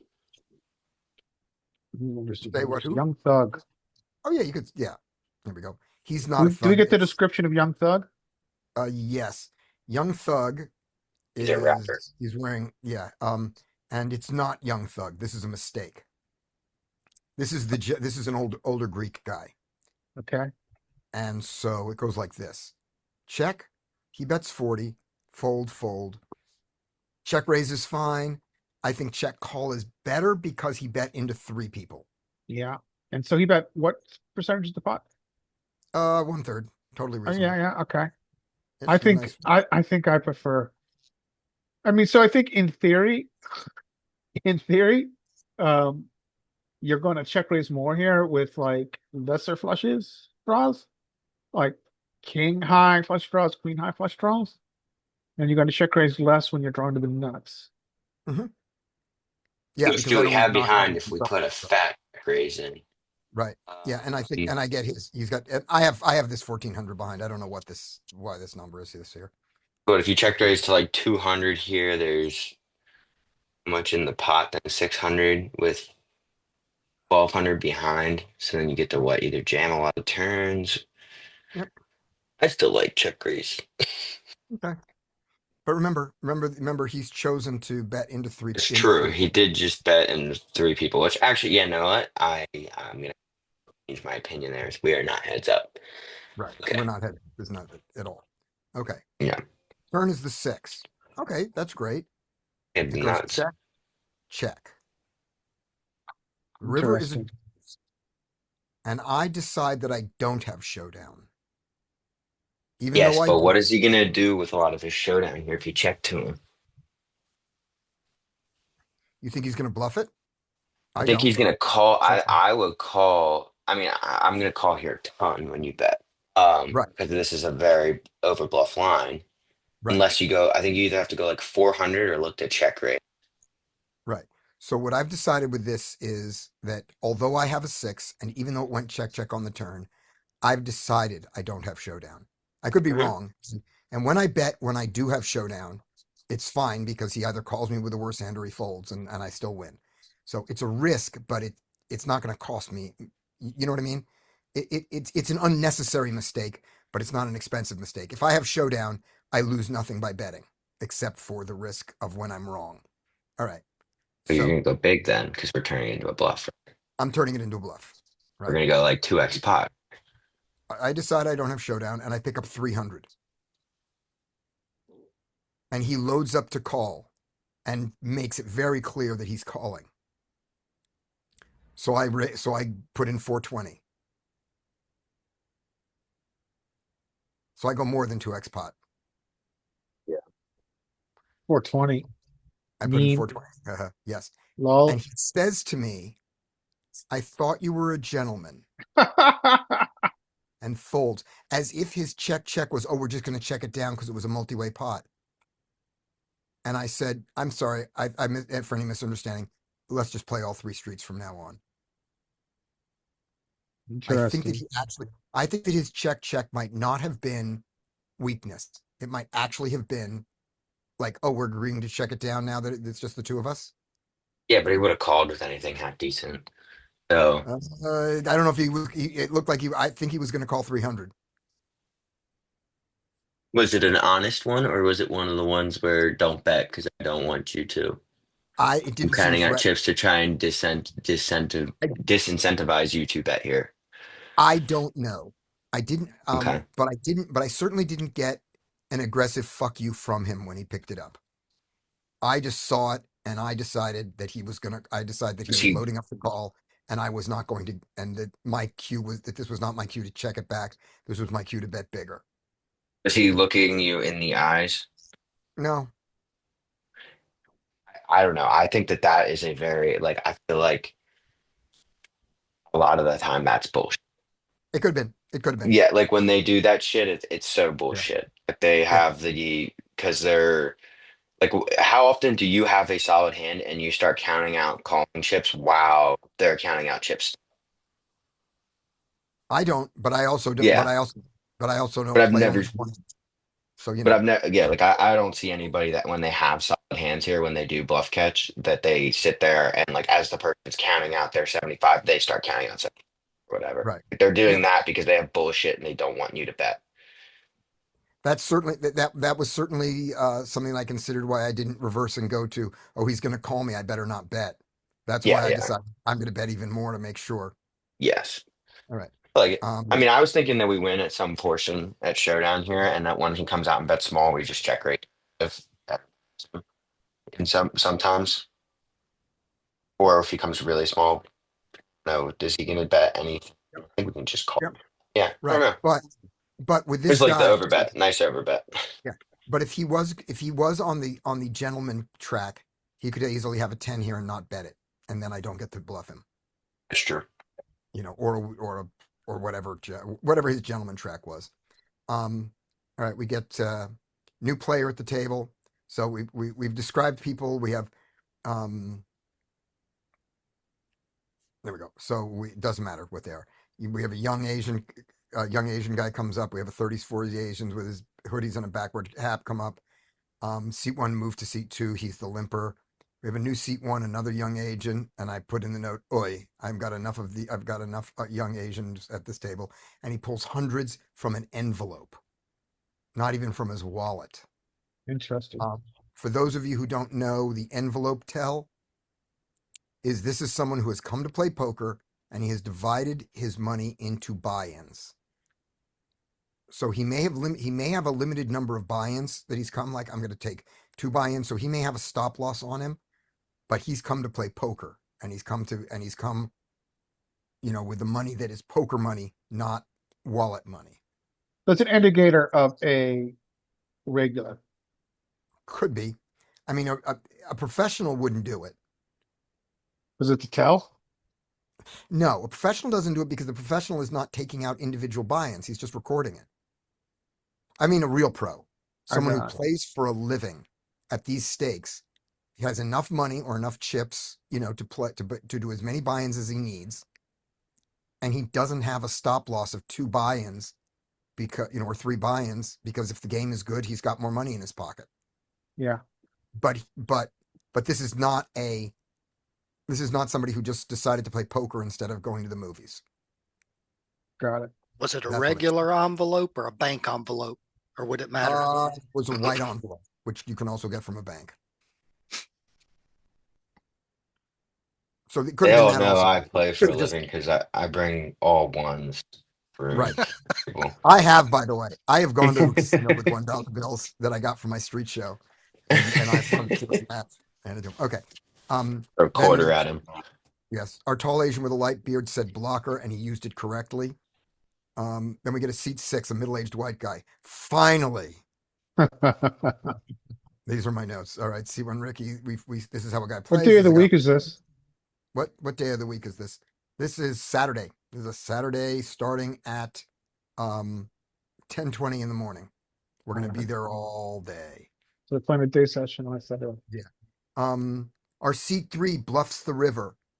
He gets $200, a $200 bet, and he raises to $500 with a busted straight. So a small raise with a busted straight. We note this.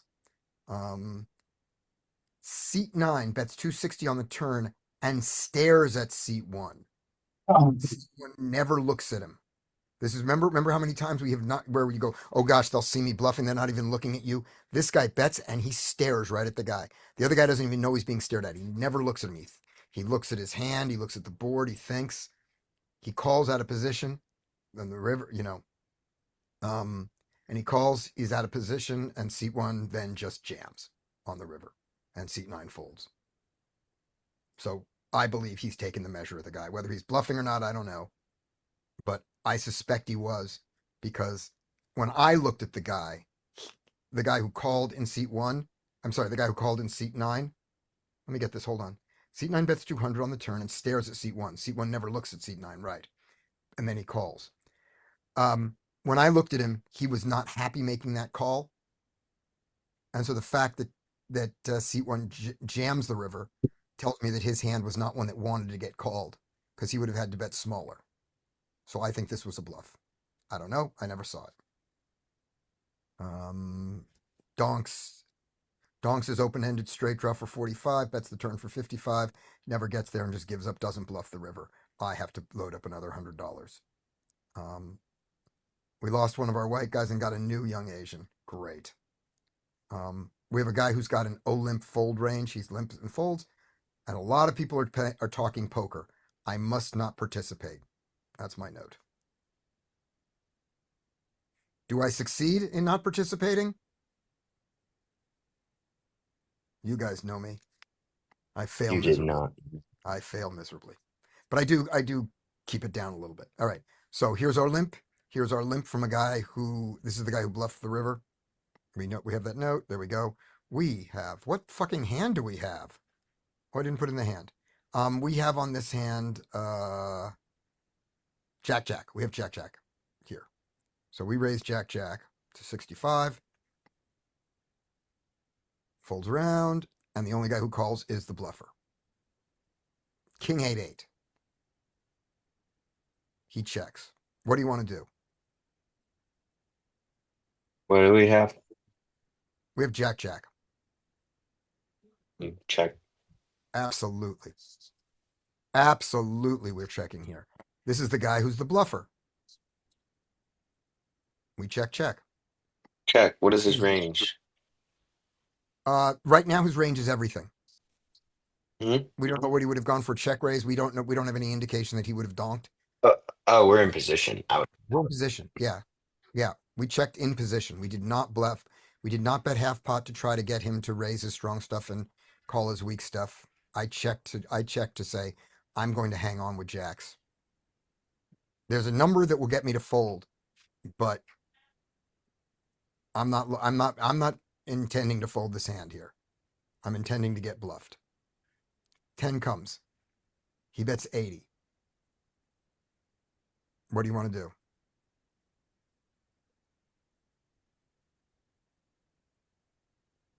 Call. All right. River is a 5.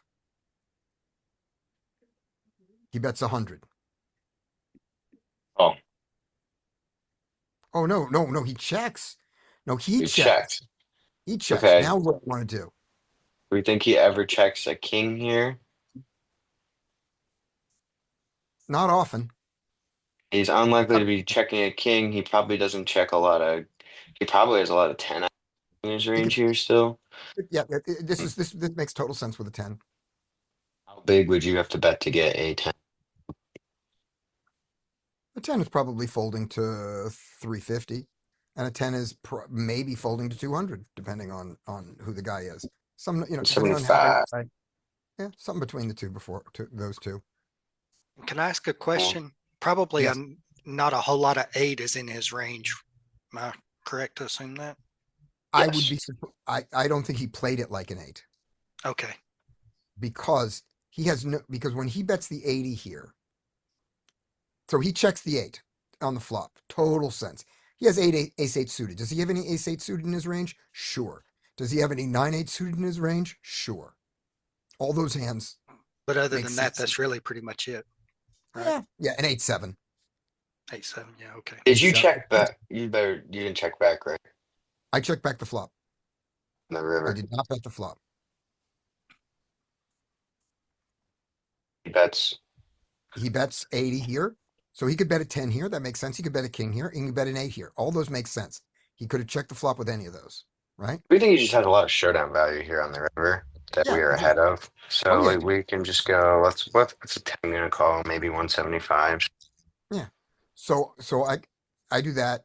And now after I've just called Rodney, this was why we don't think he has an 8. We don't think that he checks his 8 here with a hope to check raise because I don't do a lot of betting here. I have a hand like pocket sevens and pocket nines. That's what my hand looks like. Maybe pocket queens my hand looks like. Yeah. If he had an eight, he would be putting money into the pot. Yeah, because I'm going to check back a lot of hands that are going to call, and I'm not going to bet with him. He thinks. Yeah. Right now, I do bet with one of them. One of the ones he doesn't think I'm going to. I bet my jacks, and I bet him 100. Brian was going to go 175. Brian. Yeah, I was just gonna say that based on we think he doesn't have a lot of kings. Yeah, yeah. He folds face up pocket sixes. We went. We were targeting a 10, and he had 6. Yeah, right. Fuck. He asked me a direct question. After folding and showing a 6-6, he asks me queen, queen, and I answer honestly, Jack, Jack, but what's the difference? And at least I didn't elaborate beyond that. Now they're talking about tennis, thank God. All With right. people that play poker and tennis. Yeah, Everyone talks there was about a tennis that much. tennis match going on TV. There's a fold tell in seat 5. It's not a perfect thing, but it's worth considering. Don't rely on it yet. More toker talk. At least this time I lied about something. Seat 9 laid down king king on a flop of queen jack X based on the other guy's actions, and he laid it down face up. So he's willing to lay down big hands. He could be a good player, but he's also a player you can bluff. Is this the same seat 9 who stared? Let's see. Yes, this is seat 9 who stared. So he has at least some confidence in his game. I am not aiming to play pots with seat 9. Seat 2, limped an ace queen offsuit and called a raise. What the fuck? Seat 2, min raised ace ace when he was short. Somebody bet 30 and he goes to 60. I had Jack 10 suited in the big blind and I folded pre-flop.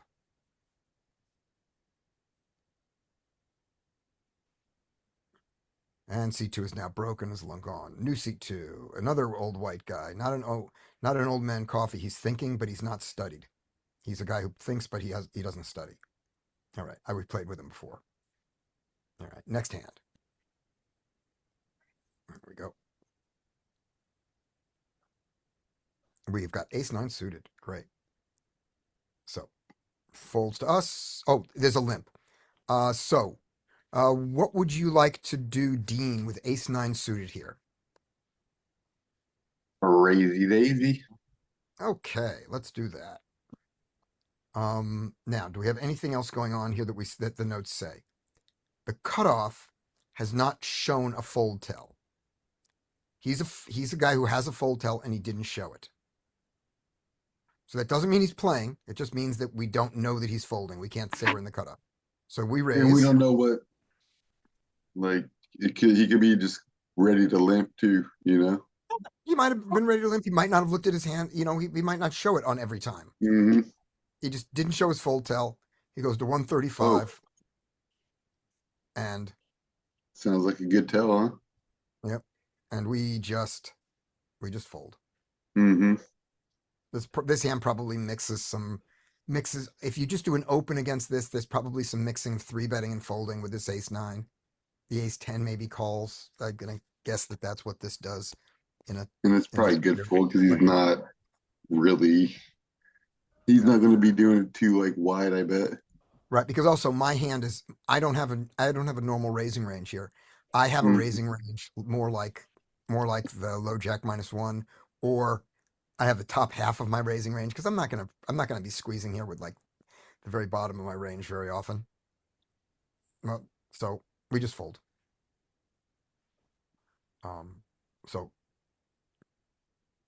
So what this lack of a fold tell tells us is not, oh gosh, you can't play this hand.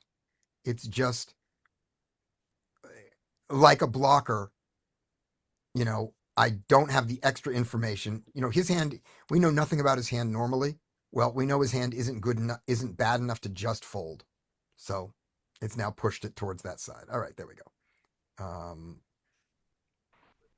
The waitress's name is Amy. Other notes. King 8 offsuit. All right. Fold, fold, fold. Clearly a fold, right? Mm-hmm. Okay. However, Not PTO. the cutoff is folding. The button is folding. Now what do you want to do? Now we get to Fold play it fold in tell. position. Yeah, raise it. Yeah. I've on the button. If you're And this right. And So if you, how clear are these fold tells? Are they actually literally holding their cards ready to throw them in the muck? I don't remember what the fold tells are on them, but I don't put down that a guy has a fold tell until I've watched it enough times that I trust it. Okay, And you got it. notice here, I said on this one, I said fold tell in seat 5. It's not perfect, but it's worth considering. I'm not relying on it yet. This is several hands later. Now I'm relying on it. And I Got it. rely on it enough that I open a King 8 offsuit in the hijack. Yeah. And you didn't see him less, and you didn't see it. Yep. And now The you're previous seeing time it. we You played. know, it's like Yep. more Yeah. clear.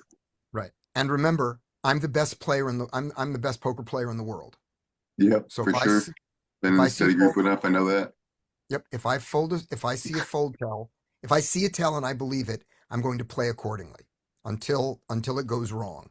I'm going to play accordingly. So we raise it, and I raise it a little bit bigger than normal because Heck, I bro. want a little more. I want a little more oomph because I have a King 8 offsuit, and because I'm in the hijack. Because to them I'm in the hijack. If they're thinking players, I should have a tighter range than the button, and I would like to get these folds because I have a King 8 offsuit here. And so I just decided that nobody's going to notice my You want to difference in. steal that $17. I really want that $17 easy. Fold, fold, fold, fold, fold. Oh well, call. So be it. What we're heads up. Oh, Beth. Oh, interesting flop. Nice, nice. All right, excellent. 3-4-8. Rainbow. He checks. What size? What do you want to do, Rodney? Here, do you want to bet or check? And if bet, what size? I would see with the top pair right now. I would prefer to bet. Probably, I bet too. probably 25 or 30. Okay, that's reasonable. I assume that Brian, you're going to bet this pot, and you're going to bet it at about 35 to 40, right? Yep. Get him to raise with a strong shit and call with his weak shit. Yep, those are all good answers. I looked at this. This was my thought process. I do not bet the 2-4-8 here very often. This misses a lot of my hands. So when I bet here, rarely It's going to be with a polarized range. A polarized range is of overpairs, good eights, and some bluffs. King eight, is that a good eight? That's a good enough eight. So I go 55. I go 50. That's what pushes me up. That's the logic of it. And we cannot see this in the solver because we don't have king eight offsuit ever. He folds. And let's just take a quick look here at what size the solver would go if this was just a regular, we'll give me king eight suited because I can have that there. So peek, just to see if I'm right about that. I think I was trying to do this in a strategy that imitates GTO and is implementable. That's what I was trying to do. So I am 6 max. I've got a big old rake here. I go 2.5 in the hijack with king eight suited because for all they know, I'm in the hijack. Big blind calls. Flop comes 8-4 deuce. All rainbow.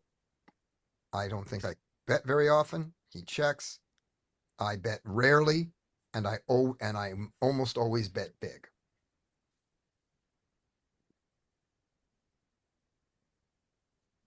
Okay. And does everybody see where that logic comes from? Why I'm doing this? Why this is a GTO strategy? Because that flop, Everybody because the board connects more with his range. So you're trying to bet larger to get him to fold out any of his other crap. And then if he raises or calls, then at least he's got something. You're close. The answer that this hits his range and doesn't hit mine is correct. And so that's why I can't bet very often. Mm-hmm. Right? So I don't get to bet my ace jack. I don't get to bet very often. And when you don't get, so it's not so much that. So when you don't get to bet often, you bet larger. Yes, exactly. Gotcha. You rarely range bet. Oh, go on, Dean. Oh, I was just saying, what if you took like the button range since you're using the king eight off? Okay, if I was on the button, let's see how we'd do it. That's a good point. If I actually had the button range, which by the way has the lovely king eight off, because that is what I was playing, they just didn't know it. Okay, and now we have 8-4 deuce. He checks. I'm still betting. I'm betting more often because I hit this board more than I did with my hijack range, but I'm still betting big most of the time. Mm-hmm. Not 25% pot. Because even though I'm betting more often than I was there, I'm checking more than a third of the time. And what am I betting with? I'm betting with hands that are quite good. Nines, tens, jack, overpairs are quite good. All these eights are okay. I'm surprised I bet so much of this jack 8, 10, 8, 9, 8. But I do because the next card is going to suck. The next card's going to be bigger than an 8. And then I bet lots of bluffs. Okay, there we go. So we bet, he folds. That's where the big size comes from. All right. Somebody puts in a dead 20, 50, call, straddle. I've got ace 9. Oh, here we go. So I didn't bother to put this one in. There's a dead 20. There's a 50, a call. I've got ace 9 suited in the straddle. I call, and then the dead 20 jams. Oh no, the dead 20 calls. The initial 50. No, it's got to be, yeah, the dead 20 jams. He claimed he had ace 9 offsuit. So kind of threw away that money there. I made 2 mistakes opening the middle bottom of my range into seat 5 when I didn't see a fold tell. He 3-bet me both times. It was king 8 suited and an ace 10 offsuit. So let's get a fold tell before we're playing the bottom of our range. All right, next hand. Pocket tens. We like that. In the straddle. Get raised. Are straddles optional? I've never played. Not in this game. In other games, yes. This game is a 3-5-10 game. The rule isn't that, meaning you can come to the table and not straddle, but no one does it. And when you do, someone very polite like me will explain to you why you need to straddle. And I did that to someone, and I was very, very happy with the result. What was the result? So what happened was I sit down at the table and the straddle isn't there, and what? And somebody at the table goes, he's not straddling. And I go, oh. And everybody else goes, oh. Like they're just kind of social pressure on him. Uh-huh. And we play it a little bit, and he's not being a dick or anything. And I walk over to him in a hand I'm not in, and I say, howdy. Just so you know, I'm not sure if you're new to this game or not. And he goes, yeah, I haven't played here before. I said, yeah. I said, so I said, you do not have to straddle. Then it's not the rule. But this game is a 3-5-10. We all straddle. It's not it. That's the game we play. We play it so that the rake is smaller relative to our pot size, and everyone does it. He says, oh, I didn't understand. I said, great. And then he straddled. That's a good Happily. result. He just didn't know. And like that. And then if the guy goes, yeah, but I don't straddle, you go, okay, you don't straddle, fine. And I would Seems like you're probably ask, being an asshole there, Scotty. I'm being a total ass. I'm being a total ass. Yep. Yeah. So And we're gonna set mine. I was really happy because people have said to me, have told me things that I didn't know. Like back when I would ask to see hands that were called, thinking it was like an online game, and someone explained to me, you're accusing him of cheating. I went, oh, I didn't know. Yeah, so 10. So that's actually the best way you could have done it, because Yeah. I've seen people be total assholes about it, where they're just like, "You're a pussy." Yeah, no, he just didn't know. Yeah, and so that's it. So Rodney, it one player out of 50 doesn't straddle in this game. And one guy does some weird Okay. thing where he doesn't straddle, but when he plays the hand, he gives you your money back, or he gives you money back, or some bizarre thing. He has some weird thing. It doesn't matter. Anyway, what do you want to do, Larry, here? So I think this is more a set mine against 1, 2, 3, 4 people. We got 4 stacks from which we can extract value if we do hit 13% of the time. I would prefer to flat here and not use this as a squeeze. This is Okay, excellent. Okay, Rodney, if you decide to squeeze here, what size do you want to go?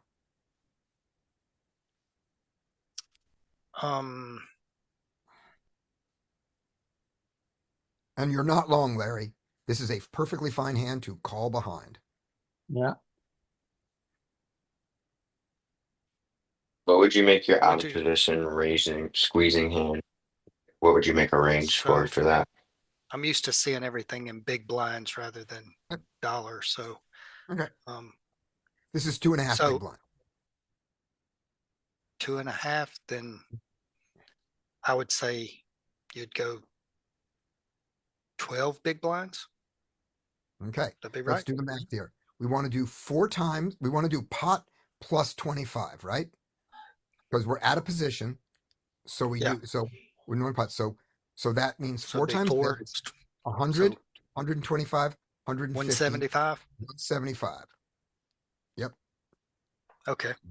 So, and the reason I say that is if you decide to squeeze here, do not squeeze to 120. You squeeze to 120, you're getting called by everybody, and all you've done is sweeten the pot with a hand that is going to see at least that that there's a jack, a queen, a king, and an ace out here, and all the overcards kill you. So you call and try to hit your 10 and fold when a jack, queen, and fold to any action post flop if you don't hit it, or you raise and you win this pot, or you get yourself heads up. You do not raise this to a thing that everybody calls. That's a pot sweetener Gotcha. bet. We don't make those. Okay, good. So 175, add in this other 2, brings it to 177. So we go 180. I was gonna ask, like, if we're not squeezing with this hand, then what the hell is our range to squeeze in this spot? You could move it up to jacks if you wanted to. I'm not, but you could. I thought tens was plenty good to squeeze. I thought nines Me would be like too. the cutoff. Like nines Yeah. are good. Like let's set my nines, but tens, I feel like we absolutely Exactly. just want to get heads up. Yeah, exactly. I mean, yeah, you can squeeze it. Yeah. My argument is that these middle pairs are very hard to play out of position post, very large pot. Mhm. That's my argument, especially if you've got a sticky table and you're going to have multiple callers. Well, let's see how. Don't you think it'd be more profitable than to go like make a monster squeeze size to ensure we get heads up Remember than just set mine behind? you've got I would squeeze one bigger than untapped this with this hand. here. You go monster into his aces and kings. You're not going to be happy. Well, that's okay. I mean, I'm willing to trust that I can get away from it when I know I need to, but I also Yeah, want to you ensure that we still bet do monster. get heads up. Yeah, but you've also thrown away monster, and you're out of position. I don't know how easy it is to outplay people out of position in a bloated fucking pot. Remember that you don't have much. There won't be much stack depth left. I mean, yeah, I don't know. I like to I would think that squeezing Yeah, I did. then behind. When you were asking my squeezing range here, um, my dividing line is right about nines. So like if there were two players in, I might squeeze with the nines. As the more and more players we get in, the less likely I am to squeeze nines. But this doesn't push it up to jacks for me. And if the small blind called, I still wouldn't need jacks here. So I have Yeah, a I would say like question. if under the gun opened to 25 and everybody called, I would not want Yeah, yeah. I would not want to be squeezing there, but I feel like we still can get. Also, because when under the gun raises, this second guy, he can have a fucking strong range too, and just call with it. So So if do you you look at this, squeeze with your better hands? Is that what I'm understanding? Yeah, I When squeeze. you're Yeah, saying you have a squeezing range and your cutoff is sometimes nine, but definitely yeah, yeah, tens. You yeah, squeeze yeah. with your better hands, correct? Yes, yes. And my bluffs here. So ace king here is kind of a bluff because if these guys have pairs. There's pocket pairs out there that are ahead of me. Mhm. If you want to put in if you want to put in the standard bluff of ace five suited, go for it. That's a fine one. It blocks the pocket aces. It's a great one. And so if your range is tens plus, all the ace kings suited and offsuit, ace queen suited, maybe ace queen offsuit if it's in your mood, but not ace jack, not ace jack, fucking not ace jack. And then your bluff is ace five suited. Great. That's a fine look. That's a fine little range. But would you just call here with ace queen? I probably would. I probably would. I don't know if I should. I probably I don't would. love that either. That's like that's what makes it weird. But we Yeah. saw how my ace queen worked out. Yeah. I would. Yeah. Yeah. Yeah, I think I call with ace queen and then hope to miss the flop. a good mindset going to the flop. Yeah. I don't know. Hope the flop is king jack 10, which you should hope. Yeah. That's it. There we go. Remind me before we're done to talk about hoping what your hand is. I won't tell you. So anyway, so tens and better. This seems like a good one here. Um, but Larry, the reason I don't hate what you said is if I'm going to call nines and raise tens, and you're going to call tens and raise jacks, that's fine. It's the same. It's the same logic. Where's your threshold? So yeah, we go 180, and we get and the best thing in the world, the first guy calls. I mean, the interesting. first guy folds. That's what we want. We want the first guy to Yeah, fold. yeah, This agreed. is a double flat. Double flat. He This has is two interesting. opportunities. He's had two opportunities to put extra money in, and he's chosen not to both times. You are ahead. I am ahead, and the only thing is I'm also out of position. All Yeah, right. we can turn that into our advantage sometimes. Right. So this is Now, interesting. I am not necessarily ahead, but I'm probably ahead. So what SPR's around Right. So four? what is his range right now? We do have some range He's got numbers. suited aces, low to medium pocket pairs, suited broadways. There's some offsuit broadways, we'd think. Yep, Some, that's what we think. That's exactly what we think. Um, and we Couple of would not suited be connectors. shocked. We would not be shocked if he gets in here with 7-8 suited. Mhm. We wouldn't be yep. shocked. But we think he has more suited aces, and we definitely think he has sixes, sevens, eights, and nines. Fives, everything from fives to nines is right in the heart of his range. Yeah, I mean, I would even throw threes in there at a portion of like any pocket pair that's Yeah, below a 10, below tens. yeah, yeah. Some people don't call the threes here, but yeah, he could. He could. He could have Now, them. do we think they have a large portion of offsuit broadways in this spot? They Yeah, I shouldn't. feel like yeah, no, they shouldn't, but I feel like they do Some in these players spots. will, yeah. let's, some very bad players will, especially live. all right, this is seat. Okay, we are seat. What seat are we in? We're gonna look up who the guy is.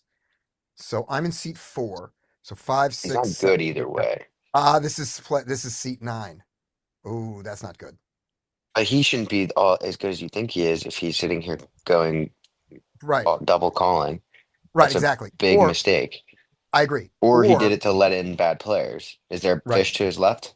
right. Or there's another possibility that he's left the table and I just didn't make the note of it.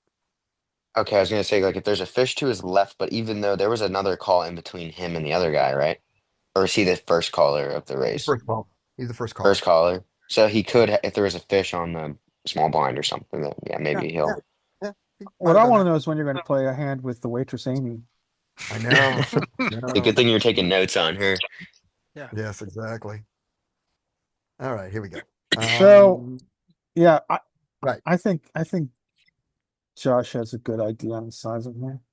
right. But So even Josh, even with see Josh's note. I didn't see it. even if we Mhm. do the analysis that he could have been calling to let in a weak player to his left, his Mhm. range that does that should be super like it should be super like he should have his polarizing three bets if he thought player 7 was good, and then he should have his top of range three bets, and then he should have his middling hands that just call behind to let them in, and those hands should all be folding You to your should have, raise. yeah. I So mean, that would mean that this guy's likely pretty fishy. the only hand I would be curious about is, do you think he ever flats jacks here? This player? He could. We've seen it. I, well, I think we're betting. I think checking is fine. Right, Checking is nice because he's going to tell you a little bit, perhaps, right. about where he is, depending on the player. Yeah. But also, we benefit from holding from denying equity, so betting is good too. Hmm. Right. Now, is my hand good enough to check raise? Your hand definitely falls into Yeah. a check raise region That's good. because It's good enough. that also is another equity denial play. Yeah, yeah. Like if you were to look at what your check raise region is here, probably it's like tens and jacks and sometimes queens, and then it's When we check get check calling, trapping slash aces and kings. when we check raise this board and get called, I don't think that that's heal. That's not happy. Yep. No, But then Because again, when so I would say that we don't really benefit from check raising a lot okay. because like if we check raise and get called on this dry board, I mean decent players are going to throw away a lot of pairs in that situation Yep. because you still have all of the aces, kings, queens, jack, all the other pairs. Hmm. So what are they calling you with? I mean, Right. they're calling But with when a straight draw and a check raise they're here is kind of calling. it's a merging value equity denial play. yeah, and Yeah, it, I'd but it prefer to also just does bet. it also gets money, So let's see. If he's got sevens or eights, he's going to call once. He might lay down on the turn, depending on what it is. If I check to him, he's going to bet his sevens and eights almost all the time, and then I raise him. That would be happy. Um, so if this is the guy who I thought it was, and I don't have a note that it is, um, and I'm trying to play closer to GTO, I'm going to do a lot of checking out of position. So I do this time. This time I check Yeah, I think because checking is fine. Now you because know a Sure, lot well about that's good. yeah, you I have know a the lot best. about his range now. Yep, I have the best hand now. Now I risk an ace coming off, but I have the best hand. I'm fine. That five We like doesn't that bother me. card. All right, so let's bet for value and get called. So we Ooh. A bet. very small. Right. How about 200? So I I think in give a little theory, smaller, but it's not after bad. he checks and he's tapped, Mm-hmm. and you've got, I think you usually take a larger size when it goes check check here with a large part of your range. I think that's because in theory you're protecting your bluffs, which you have a ton of. So I think we get to use a bigger size here. Okay, that's fair. We go 200, get called. All Don't right, that's mind. interesting. He's got, what's his range? He's got flush draws. He's got he's got 10-9 offsuit, 10-9 suited. There's only one of them. He's got 9-8 suited. That makes sense. Five, with a straight draw there. Probably doesn't have a lot of 7-8 here. He could. What about Remember wheel we did say draws? sub pair? What? I was thinking wheel draws, like Could have a wheel draw. ace Could have ace two, four. Ace Ace 4, four. ace 2, ace 5. They all make sense. 6, 7 can get here like this and call one bet. Sure. Yeah, Okay. Ace 4 gets there. All fours get there. What do you want to do? I think he valued that and folded a raise. Okay. How about 400? You okay with 400 for the size?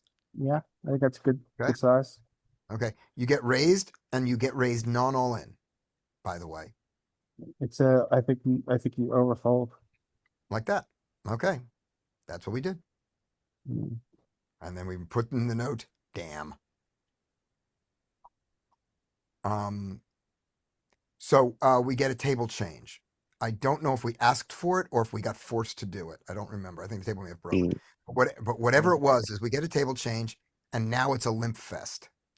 There's a bunch of limping. We're getting a lot of limping at this. Now it's happening all the time. So we're really happy. We That's have it. a You Ukrainian like that, woman. right? We like a limb fest. We like limp fest. We have a Ukrainian woman who seems competent, at least so far. We've got ponytail, shite tech bro. Sorry, white tech bro. We got me. We got a grizzled young prospector. We got a middle-aged Asian with a phone stand. And we look over to see if he's vlogging. No, he's watching a movie. We've got a happy Greek. We've got somebody who limped the pre with a Jack 10 off suit. We like that. We've got somebody with an ace king in the big blind versus ace ace straight who lost 1400 versus Jack 10 guy. I don't know why this note is here. I don't remember what this means. And we have to add 1300 because of that $1,100 loss there. Seat 8 is a masked Greek guy.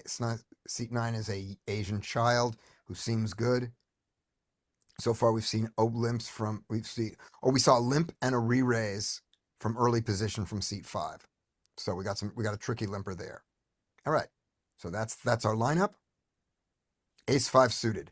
Let's cause some damage. Let's make a mistake with this hand. Well, okay, we can't make a mistake now. Just a straight up open raise. We get called. We get re-raised. And Well, you This have. guy a What do we know limper. about big blind? what do we know about the big blind? We get a call button. The big blind, 280 DD. Let's see. 280 diamond.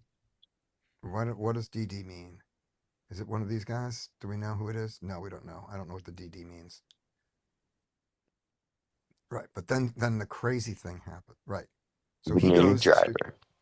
right. So this is the wrong hand. That's why. We're in the wrong hand, obviously, because this doesn't say I have ace 5 suited. So I apologize for that stupidity. Here we go. This is the hand. You Ace not 10 get to suited. look at ace 5 suited. It's ace 10. We'll get there, but it's not this hand. All right. So Okay. when we get to the notes of it. Okay. So we have a limp. Here's our limp face. Limp. Someone goes to 65 there. What would you like to do with ace 10 suited in this nonsense? This is a tough one. I feel like if we're That's what it is. We have ace 10 suited, diamond. What would you like to do? in between with tens, then how the heck are you gonna three bet this hand? Is it wrong that I want to either 4-bet bluff or fold? You mean like that? Yeah. Yeah, no, like I was that. gonna say it's either raise or fold here. I'm not calling Right. it. Right. And technically, by the way, it's not a 4-bet. It is a 3-bet, but it's a 3-bet Three-bet. over an ISO, so it's a little weird kind of thing. Okay. Yeah, I like that a lot more than playing Right. it. Like, Now, here's why we do it. This person, this is the Ukrainian woman. She has been, where we said that she's decent. This has been a limp fest, and she has been ISOing them regularly. Okay, so she's And got a wide ISO range. she's got a wide ISO range, and we even saw one of them. I don't know if we've seen it yet, but she did it with a 5-3 suited at one point. Got it. She is ISOing them. She is exploiting, and we are counter exploiting. And ace 10 suited is good enough. All right. What the? Right. The good old So fashioned limp call 3-bet. limp for 10, call 280. Yeah, that's standard. That's a That's standard. standard play. Oh, we get that shit flop? I know. I'm so sorry, Brian. I'm so sorry. All right, how much So does he have here, behind? We SPR have, here is oh very yeah, we're just interesting. at Yeah. that. Yeah, 1.4. We can get this all in. If he has anything, we can get it all in trivially with little bet stuff, right? Do you like playing a two street game here?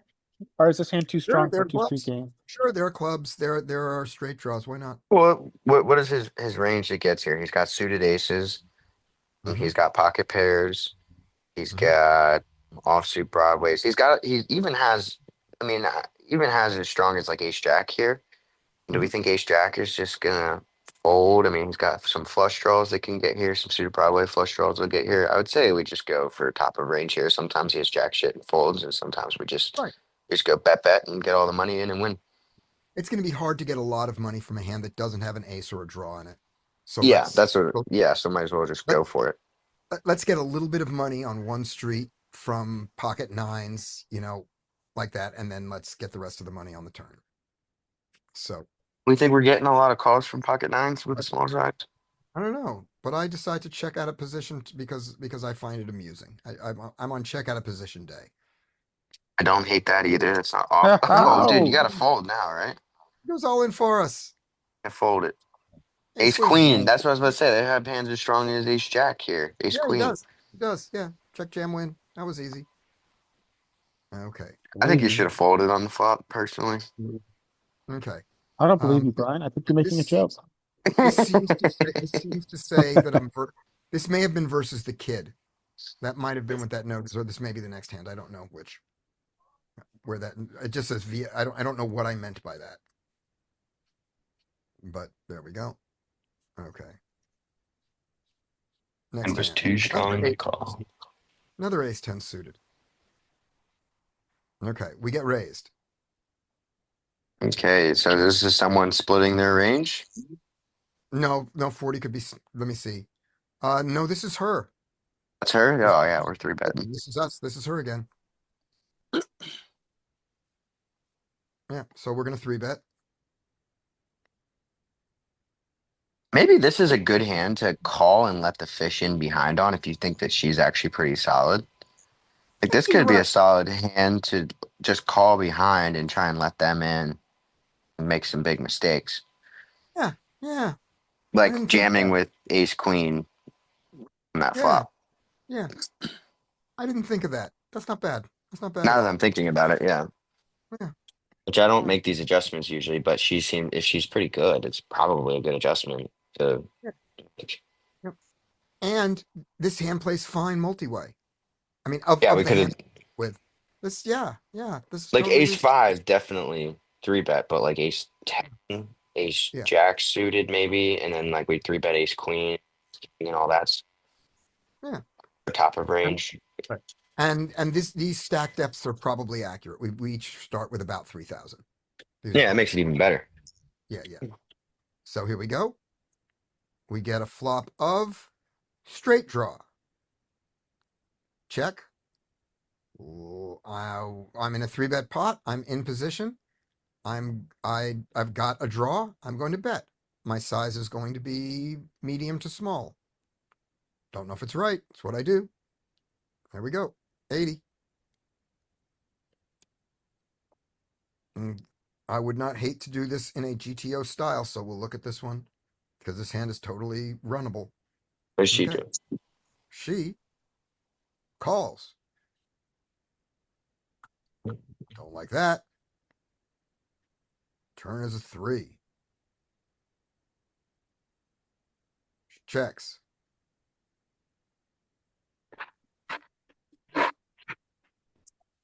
Okay, so she has some portion of her range is king X,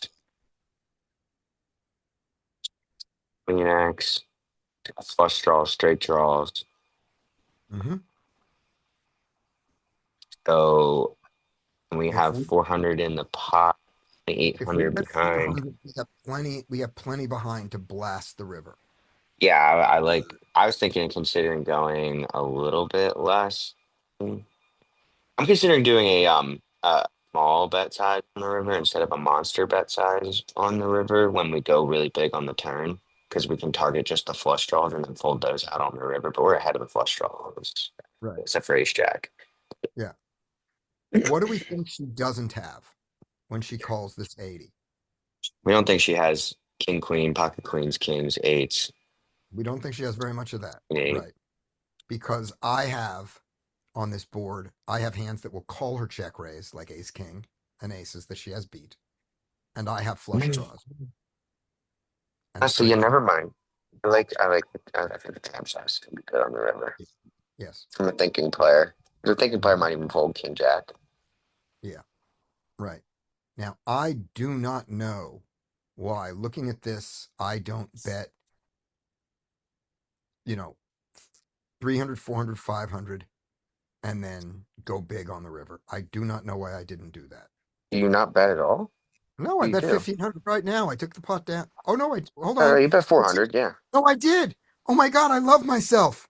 I was about to say Holy you gotta at fuck, least bet 300, I would think. I do. And she calls. Oh, Brian, you are going to love this hand. Oh, You're I'm going to gonna love like this. it. Oh, you're Are you going to gonna get love this. snapped off by a monster? Is that what's gonna happen? Three of spades. Check. Okay. What Yeah, I size does it mean, go? what her range does not include any two pair plus, right? Nope. Like, you shouldn't have almost any 3x. Like, what 3x could possibly get here? Ace Right. three of No, clubs is no, the they only three. hand. And yeah, exactly. One call. So, yeah, let's just max pressure on her. Boo! Boo! You want to go all the way? You want to go all the way in? Yeah, I was thinking go let's jam the whole thing. All right, that's It that's works. yeah, 1,500 is a lot of money. Okay, yeah, that Even is significant. Yeah, either way. I guess it's a lot of money. It's a buy-in. yeah, It's let's a lot of money for her, and she's taking money off these guys here. yeah. Okay. Yeah. Yeah, all right. Well, I mean, at least you did something. Yep. They Oh, didn't check yeah. back. No, no, no. When I looked at my note, I thought that I bet 1,500 on the turn. Okay. Well, what the fuck is that? I why am I so afraid? It's like no. I did it. There we go. And then we I have the got little bail. phew. I made a similar play against a player I thought was going to be capable of folding, and they called me with some ridiculous shit, and I ended up getting bailed out on the river. But No, yeah. All right. yeah, Good. got to Seat make sure we know nine. who we're playing against. Yep. Seat nine, seat one, and seat two are all ISOing the limpers now. There are no fold tells at this table, but so what? Here's what happened. I did a table change on purpose, so that I wasn't forced to go here. So I did this, and I went, "Yay, I've got these limpers, but I'm not getting any fold tell information. But there seems to be more bad play at this table. So I think it was the right move to do. I think it was a profitable move, but I'm not positive. But I think it was the right thing to do. She snap fold. I don't remember. She folded. I didn't Okay. put I didn't put the note in. I put in the note few. I didn't put any other note in. Um, says ISO. Oh, now we see her 5-3 suited. We didn't see it before. Um, and she ISO'd with 5-3 suited, and I had an ace nine offsuit in the big blind, and I didn't attack her ISO there. But I did attack with a king jack suited later against one of her ISOs, and she folded. Uh, So good. y- your size on the river here, I have a question. Like, Yeah. was this bailing out, or was it like actually thought out that 1500? Like, she's probably not gonna be able to call me with just like if I go for 1500, or was it I put 2400 in and get snapped up? Because I was like, Um, because I feel like that's Valley of Brian of like, what am I trying to get fold? I want to put max pressure on everything. I'm just gonna jam here. Mm. I good. Or I'm gonna go like 400 again to make the flush draws. That could I'm possibly be better. I'm not I'm hoping, but I'm not trying to get king queen to fold, and I don't think she has Yeah, king no, queen. no I king think queen, she no. has I think she has ace queen, queen jack, king jack, and king 10 here, and clubs. You decide that King Jack isn't calling. Not for 1500. Okay. All right. Yeah, no, I was just wondering because it seemed like it might have been the in between. No, Like, 800. am I trying to get a queen to fold? What am Value I of Brian trying? here is going to be $800. Okay. Did he cut out or did I cut out?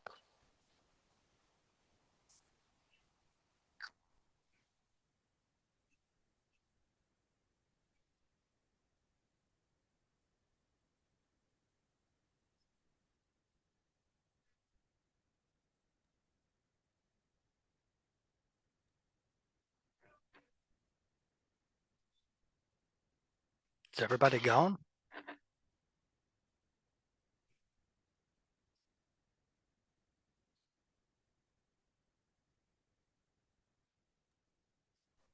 I'm still here. Did I cut out?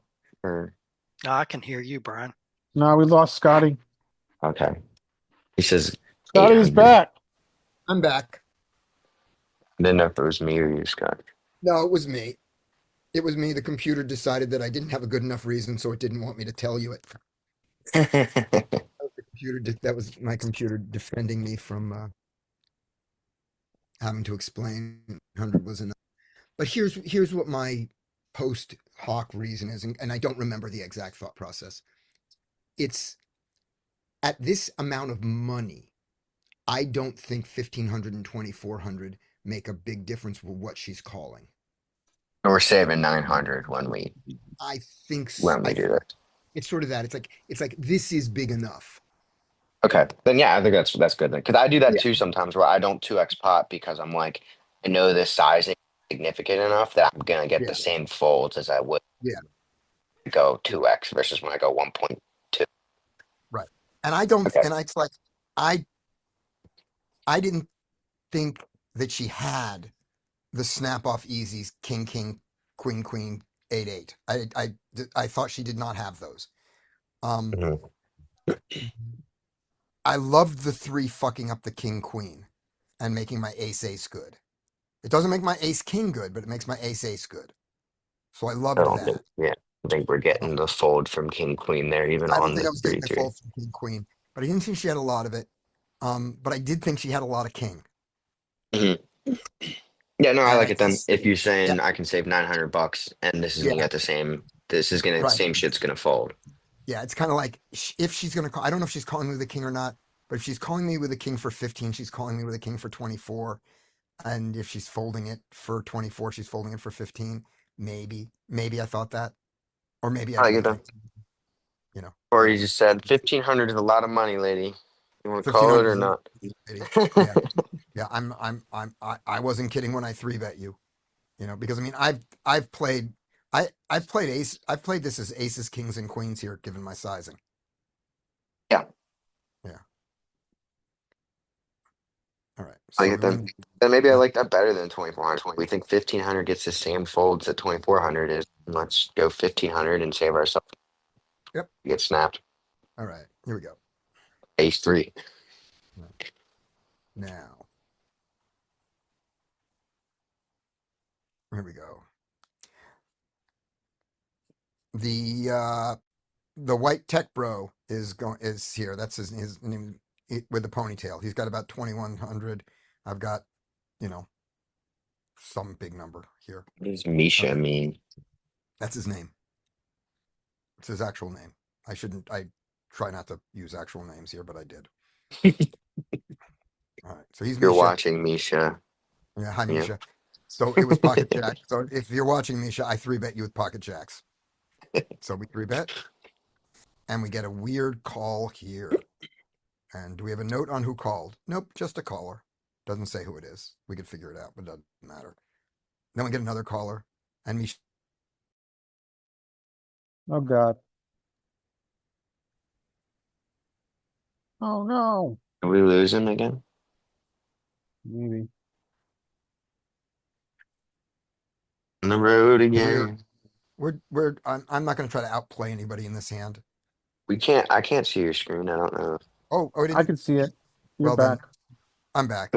You're dropping in and out, but you're back now. Okay, I'm back. So I'm not going to win this hand. unless everybody checks it around. Yeah, Yeah. too late. Checks. Misha checks. I think I'm checking behind. Yep, I check. And then this guy checks. Yep, we all check.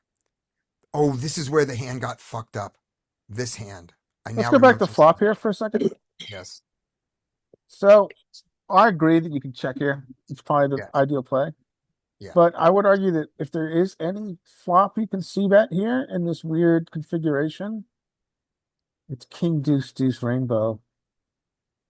We have Yeah. lots of kings, sure. We're not But afraid of a deuce. We are not afraid of a deuce. if there's any situation where you could get mergey with this marginal showdown, I think it's here. Yeah. Yeah. You could. I could absolutely bet this and just get garbage to fold. Garbage that I would make the argument that's very different when you're in like yeah, in theory, you're probably, but in theory, you're not getting cold called in two spots, three bet or three Yeah. from the like this is just I Well, don't know. it's about we got a lot of king, right? We have all the ace king. They lack some kings, and the 2-2 misses, and it's a rainbow texture with no draws. right. So all of that allows us to maybe see bet here. Yeah.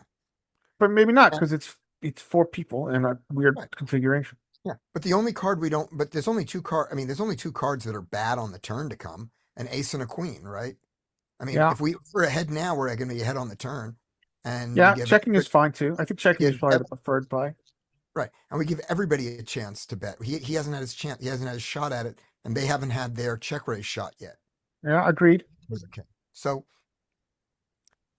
I was just defending my position to That yeah. could have been Yeah, an no, argument for betting then there though, giving the them uppity the chance Brian. to check raise.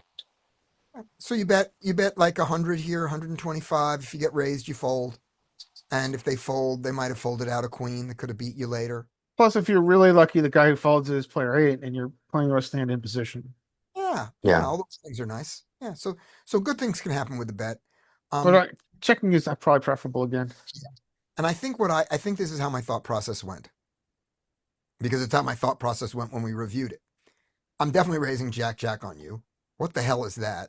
Oh, great. All right, well, he's going to call. So we're going to play this hand face up and honest. We're multi-way. We're not doing any fancy play here. We're just face up and honest. Yeah, that's fine too. I think it's fine to be. We're going to have an overpair, or we're going to have a set, or we're going to check and just see what happens. Navigate to showdown. Right. So we don't have an overpair. Check, check. We either have the best hand or we don't. A queen or an ace is bad, but whatever. I think that's as much as I thought. And maybe I could have thought deeper. And had I thought deeper, I still might have come up with this play. The benefits of betting here is that we clear out some of their aces, queens, all the stuff that normally calls. Like, how do you want to navigate the future streets though when you do get called? The ideal is that you fold out the player has position to us, and if we get called anyplace else, we check turn. Yeah.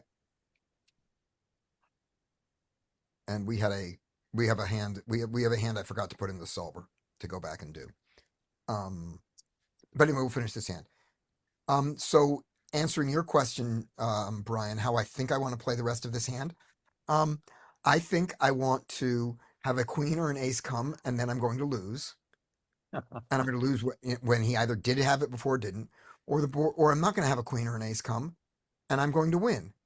This is a marginally made hand, and I would like it to go check to showdown, or on the last, or call one bet on the river for a bluff catch against when a 10 comes and maybe he bets his 10.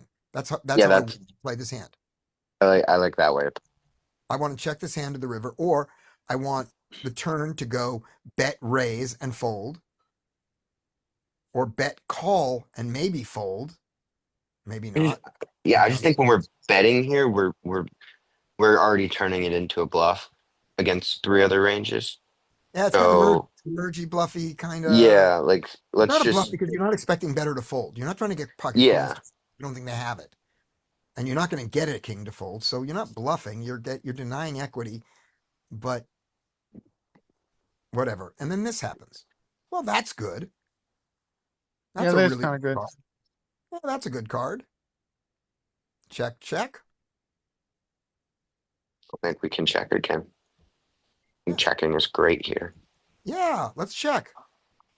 I bet Yeah, 70. that's or It's do fine. that. It's basically checking. 78. Oh yeah, Oh what we shoot. wanted. Okay. Yeah, Now, what is this weird sizing? I don't believe him. I mean, he could have a king. He could have I'm checked a gonna king call twice. here. I'm gonna call here. Yeah, I'm going to call here too. Absolutely. It's an easy call. All right. What is the funniest card to come on the river? Another king. No. Jack or a Another, spade? another king is not the funniest card. Uh, a deuce. A deuce is the funniest card. Ah, But yeah, so your hand definitely plays now. Yeah. Yeah. And he bets 400. 400 into like 600 into 400 into 700. 800. Well, how Yeah, do you that's fine. classify your hand, sir? You have a bluff catcher. I You do have not the have the bluff board. catcher. I have the board. Oh, you do. I'm not very with it today, am I? I have the board. I have a chop catcher. I am really missing it today. Yeah, you have a chop catcher. Yeah, that's why the deuce is the funniest card. Because a king, at least my fucking jacks play, and I can call a king. A king is, I mean, if he bets a king, I'm going to call him with jacks easily. He has to have quad kings against me or quad deuces. That's easy. If I'm right, I chop.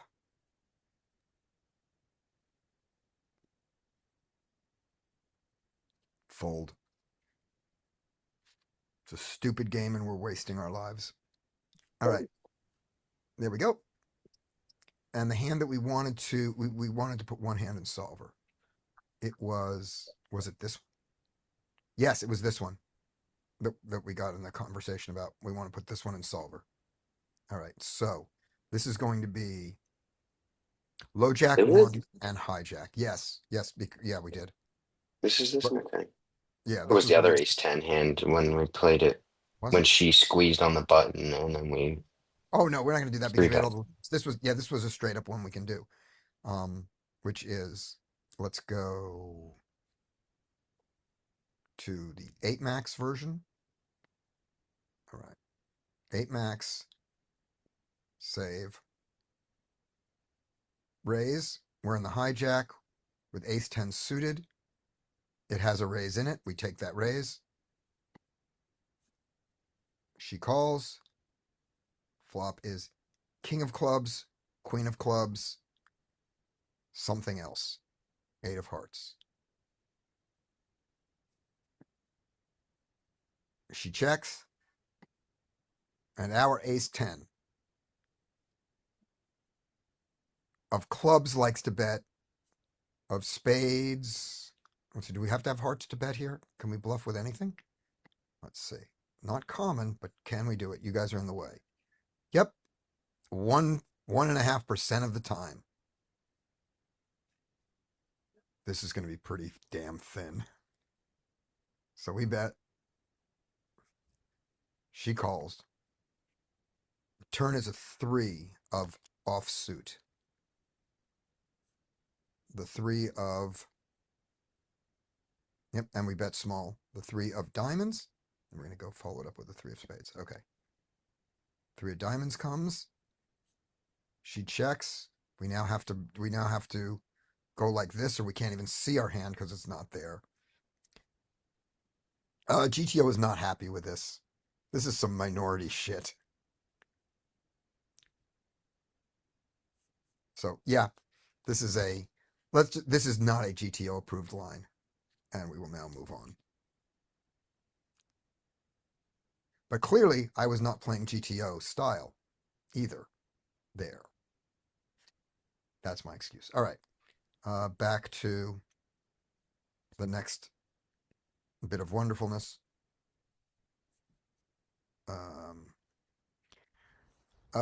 Seat 7 is a masked Greek. We got felted twice. We have a new tall white guy. We like that.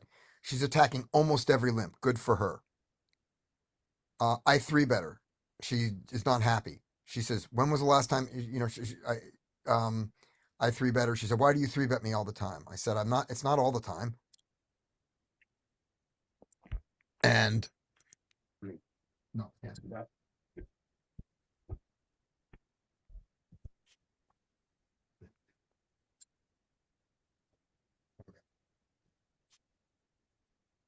Okay. So, so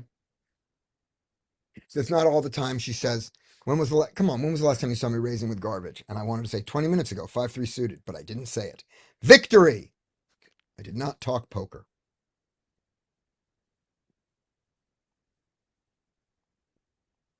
All right. And did I lose you guys, or are you guys still there just listening to my soliloquy? We're here listening to your soliloquy. I'm just making sure. Okay. Making jokes in the chat. All right. I don't have chat open. I'm missing all the jokes. I'm sorry. Okay, I get lost in this hand. I don't know what to do. So here we go. Ooh, tens again.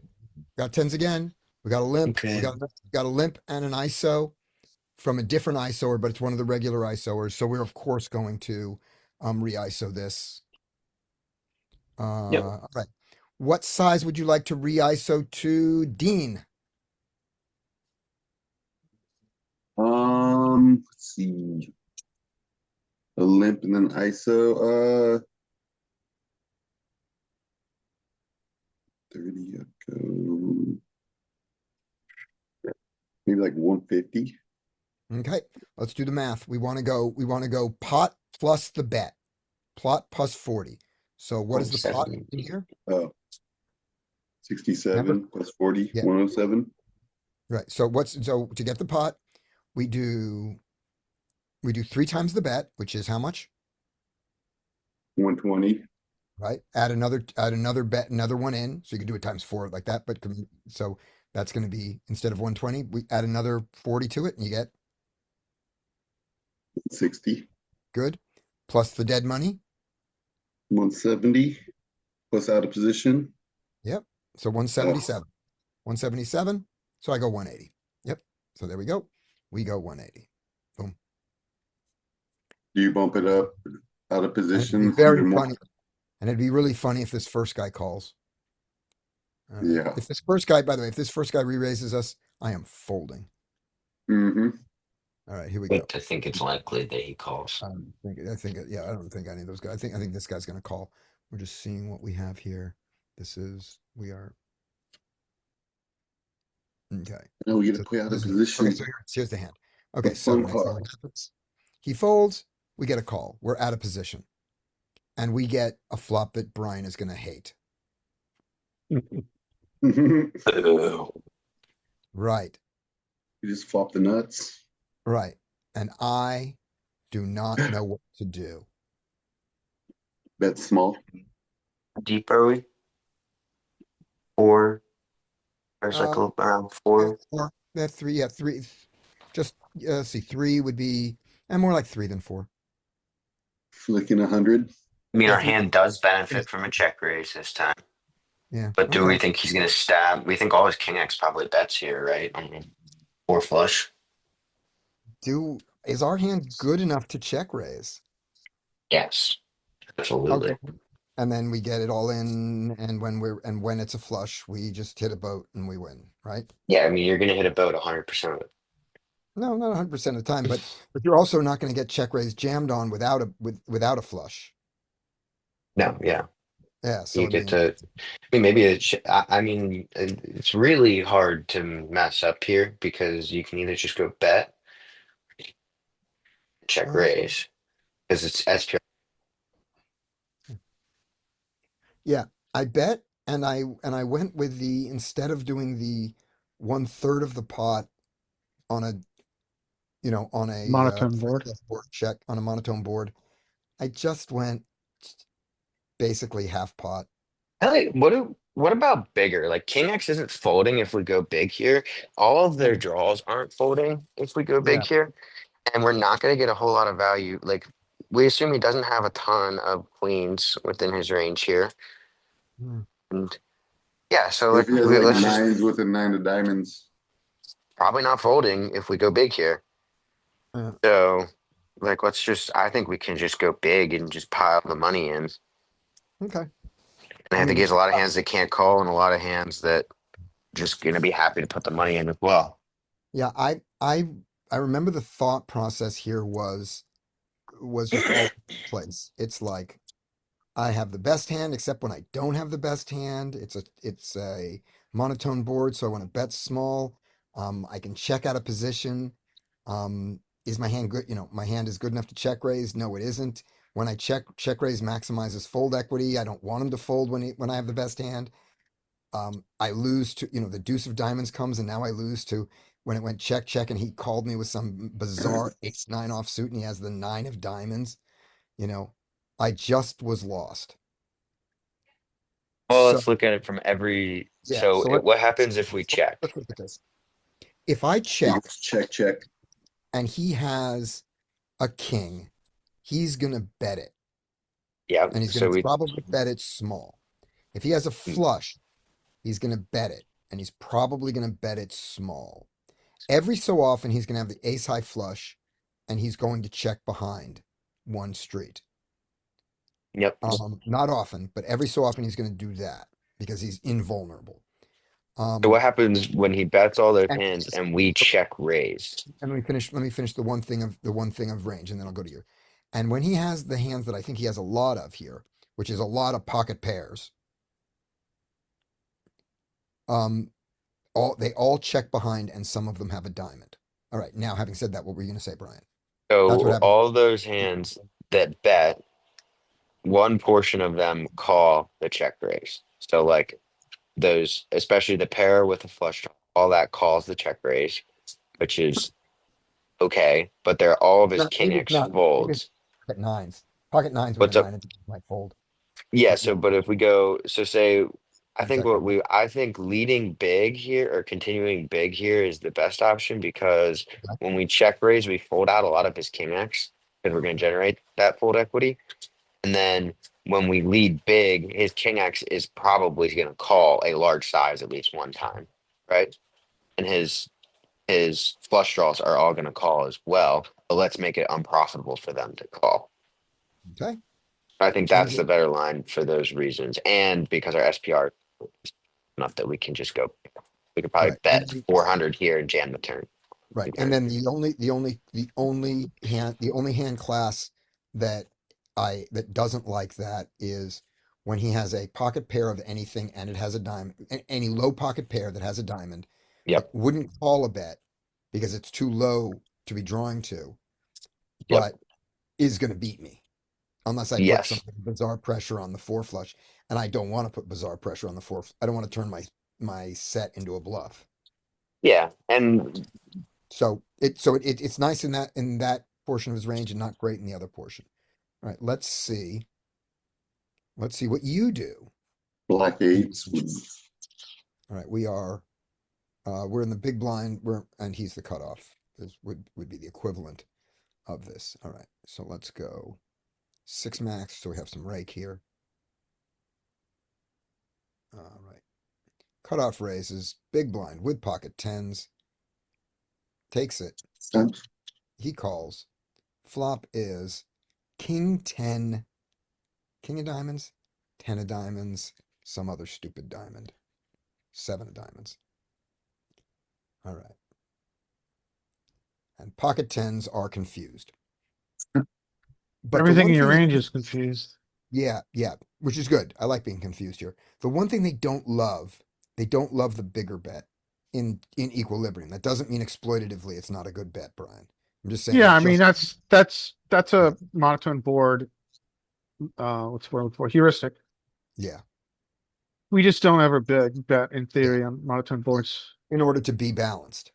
And so I, with a little thought towards the reasons that Brian considered betting big before he decided on the check raise, decided to push up from 33% to 50%. So what not is, very big, but mm, um, yeah. so what it solver wants to just go, what sizing again? Small? 33 check. And then when we Pretty- check, let's do the check raise. So let's go see if it check raises. when we take the check, and he bets his most common size, which is going to be 60% and 24. So we'll do them both. He bets How much 24, he checks though? 73% of the time we get a check back.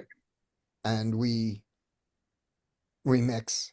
He bets 12, and we mix. Yeah, so we're confused. And What's our just don't. equity? What's I 10, what did think it perceive as 10's equity there? Go to just above the Oh, right here. Strategy plus EV. no, Or two more to the right. Yeah. 7. It's got a shit ton of equity, but it's oh, shit ton nervous. of equity. Because it can boat up when he does have a flush. Yeah. And very often you have the best hand.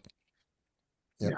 So I think check raise is good because I don't think I think check raise.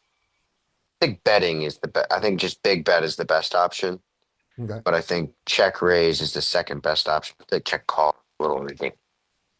Okay. So there we What go. if you flop the flush? Are you betting big too? I would probably Ace queen go. of diamonds. Yeah, no, I was in ace queen of diamonds. Not a bet Yeah, small.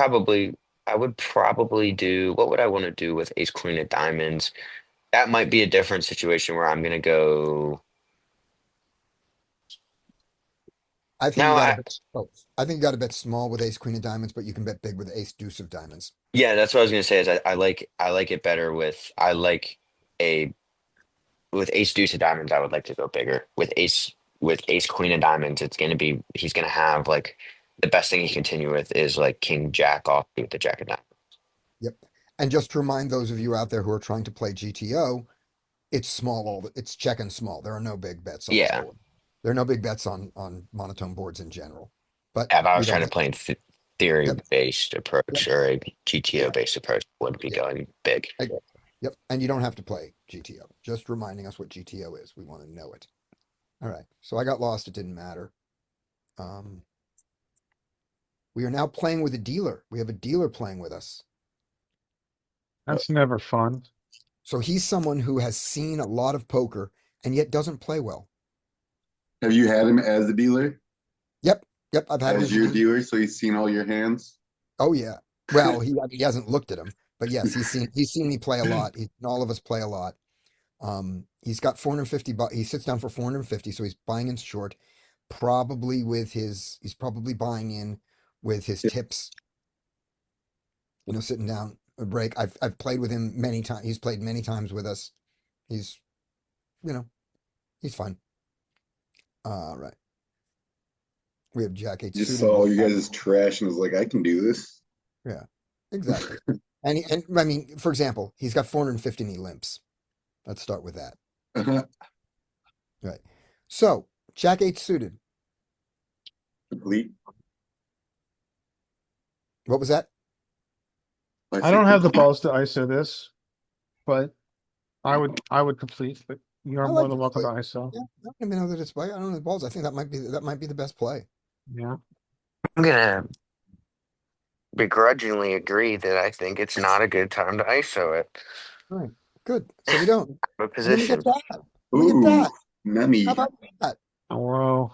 Open-ended How about that? flush. You got the world there. We do. We have the Flop the Real world, question. world. flop the combo draw. If What do you if want Legs, to see? small, yellow, how much do carry you the like an ISO kingdom. small blind just called? 'Cause I would really like to ISO that. Oh yeah, with a dead small blind. But you could also. Yeah, But like I still don't hate completing with that. I But just maybe like that's better. I'm just But what like you, going based off of can I be in position? Yes, you could call. You could ISO and end up in position. That could happen. That's what I would is and making the adjustment for. Yeah. Yep. I like that. And Scotty dunks for 10. Like be funny. No, I check. It's not a donk, It's typically. no, it's a lead. I check. He bets big into the pot, but a small amount, $25. And we raised, right? Yeah, of course Right, we did. Scotty? Of course we did. How much? I'm gonna let's is he only have 400? Yeah, we've only got 400.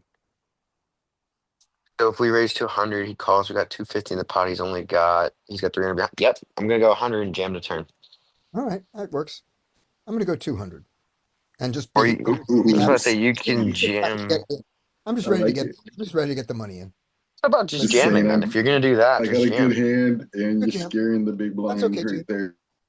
Yeah, I could do that. He folds. Works. It's enough to get the fold. And when you ask why not to just jam, because by the way, I absolutely considered the jam. Um, I felt like the two it- sizes were go small enough that you have a big jam on the turn, or go Mhm. just jam. Right. So those make total sense. My thought was that the 200 and the jam get the exact same folds from him, but that but the people have a belief that this means you're gonna fold, that you have some folds there, and I wasn't gonna fold this. So I thought, I'll put it in that bucket for when that happens. And the rare chance that He just folded. big Yep. blind has something. Yeah. What do you mean that Looking he's like? back Because on it. you're trying to entice him to re-jam No, I don't want him or to to rejam. re-raise? I don't want to have to get there. I would like him to fold. Okay. Yeah, yeah. I would like him to fold. But I believe that everything that folds to a jam folds to 200 on this Yep. size. That's Oh my yeah, belief. for sure. Yeah. You Okay. look so strong, like you're trying to Yeah, set up a rejam that's what too, I because Okay. That's what you meant by that. I thought you meant like that his strong hands are going to want to put the money in and think that you're just going to call it. The way you said it was it right. confused me. No. Okay. Right. All Again, right. he's gonna have some strong. He's gonna have some ace nine that might just call instead of jam over it. He's gonna have some ace five that might just call, or ace queen, or whatever his maybe bizarre like, he limped for some he reason. limped it. Right. Oh And no, how hold on, hold on. This is what's wrong. No, it's a mistake. I have a note here. This is where it came from. This was a mistake. It's not that it's too big. I mean, it's not that it's too small. It's that I decided it was too big. That I just that my check raise here, had this been a single raised pot, would have been about this size. Given what his bet would have been in the 3-way pot, if this had Hmm. been a thing, this would have been about 200. And so I went to about 200, just and realized, I said, I reacted and sized as if this was a single raised pot and not limped. Maybe it's time to go home. Maybe I've lost my focus. is it a terrible like?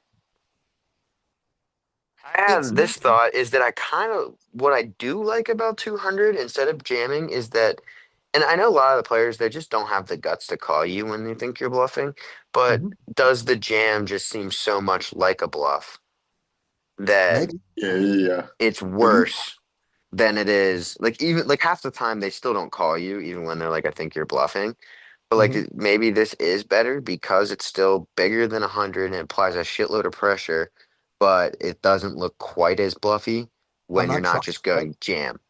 Yeah, I'm not The trying to jam get an looks ace to like way fold. more like a combo draw. Yeah. Yes. This doesn't look like I'm trying very hard to get an ace to fold.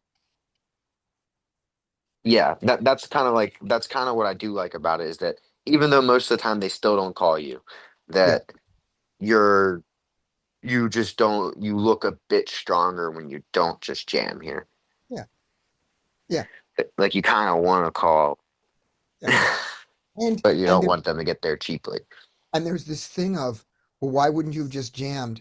And it's like having some hands in there that are comfortable going to this bet size and not folding to a jam. I went, well, this hand can do that, so I'll do that. Yeah. But Yeah. but I did make a mistake about it, and I knew it in the moment, and I said, okay, I misfired in my brain. Maybe I need to go home, and I put that note in here. I didn't go home, as you see. What do you But mean about that you did this like it was a single raise pot and not a limp pot? Like it does that affect it in any way? It still so should be let's say based off of the sizing of his bet, not based off of the so size of what happened uh, pre-flop. so the small bet here would have been 75. That would be the small check raise, 75 and 100, Hmm. right? But I don't often check raise to 75 or 100 in in an in a in a in a multi-way pot, in a multi-way single raise pot. I just don't get to that size. So he would go 25 here. the pot would, let me think about this, if this is true. So Like saying he opened a 25, you called the he's going to pot, open, and yeah, that he guy in opens the to straddle 25 or calls. 30. Yeah, he opens to 30, right. So there's 75 in the pot here. There's 75 in the pot. He bets 25. There's 100 in the pot now. And so my check raise size, Would be larger. yeah, is going to be around this because he bets 25 into a pot of 75, not 25 into a pot of 32. So it's that difference of, it's that $50 difference there that I just didn't sort of account of. I sort of looked at his 25 and played off that as if the pot were the right size. I think that that doesn't matter as No, much. I think this is it absolute sizing base, like that you're doing it because it's a $25 bet. right. No, I agree with you, but I didn't think of it at the time. Okay. Yeah. This note here is not me going back, reviewing my hands and going, "Ooh, that's a weird size. Why did you do that?" It's in the moment. I I saw the thing. I went to 200. He folded. I was fine with the fold, and then I looked at my size and in the pot that came out at me. I go 200. Oh, that's bigger relative to the pot than I meant to go. So Like the pot is, the pot here is because it counts it. That's 4x. And I meant to go 3x, which is what this would have been. I'm sorry, not yeah, I was gonna go 3x pot ish, something like that, 3x, 2x pot, and I did it by accident. And that's where gave myself that note. Does that make sense now? I kind Yeah. of think that you were just thinking along the lines of what does my hand want to do against his range? What does my hand want That's to do good. against his range and a bet of 25? Yeah, that's But what I think. And I think right, that's fine to think right. that way instead of But me I thinking, well, I would normally do this with this pot, blah, blah, blah. I think right, that but what here's what I'm your but thought here's what process. I'm missing. But here's what's wrong with the thought process. What does my hand want to do against his range when he bets 25? Yes. What I should have studied was what does my hand want to do against Hinge raise when he bets 25 and the In pot is is 57? yeah, true. I mean, I think you're just looking at it like a significant size Yeah, instead of this is a 75% or an right, right, 80% pot. right. But I didn't notice it. I didn't, when I did it and I looked at the pot, I Okay. went, oh, that pot's smaller than I thought. Oh, right. It That's was why a, you're saying you're slipping. Yeah. Okay. right. All That's right. what I meant.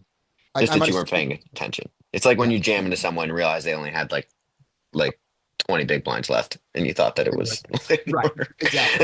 And so and that was my thought of going, maybe I need to go home. And I believe that I got up and walked around the casino and got some breath there and said, do I Okay. want to keep playing? I think I did that. Okay, here we go. I was trying to vouch for you there, Scotty. Thank you. Well, I got notes for I got notes for playing, right. All right. Ace of clubs 8. All right. We do a nice normal raise. We get called in one place. We're out of position. We are going to be doing a lot of checking on this board, whatever it is. Hmm. That's I'm a sorry. terrible flop. I'm sorry, Brian. I don't know You why just sun running. This is ridiculous. Oh, I'm sun running, but it's also it's a I was there for 12 hours or something like that. So there Okay, are a yeah. lot of I'm hands to bound to attack. make some hands eventually. Eventually going to make a hand. All right. So we check. He bets a third pot. We raise. We raise. He can have diamonds. He can have a king. He can have nothing. We're not going to get that much more money from his nothing if he has nothing. So we Oh, call. oh my What is gosh. that about? What is that about? Oh, I know this hand. I know this hand. Oh, this. Let's hear some justification here. No. It's what happens. It's not only this is a bad idea. It's the way that I get punished for how bad an idea this is. The Can you at king. least give me an idea of why we didn't check raise here? Um, because I wanted to make a mistake. Okay, that sounds like a good option for why He like not he do likes it. less money. Okay. Yeah. Okay. Okay. Yes, exactly. Because this size screams of weakness from him, of just trying to stick something in there. And so, like, let's say he has ace queen or something like that. Let's let him catch up. Is that good poker? No, that's No. not the best poker. Is that And terrible his poker? No, no, because when he does this with ace queen and things like that, you know, he's going to bet, he's probably going to bet a king again.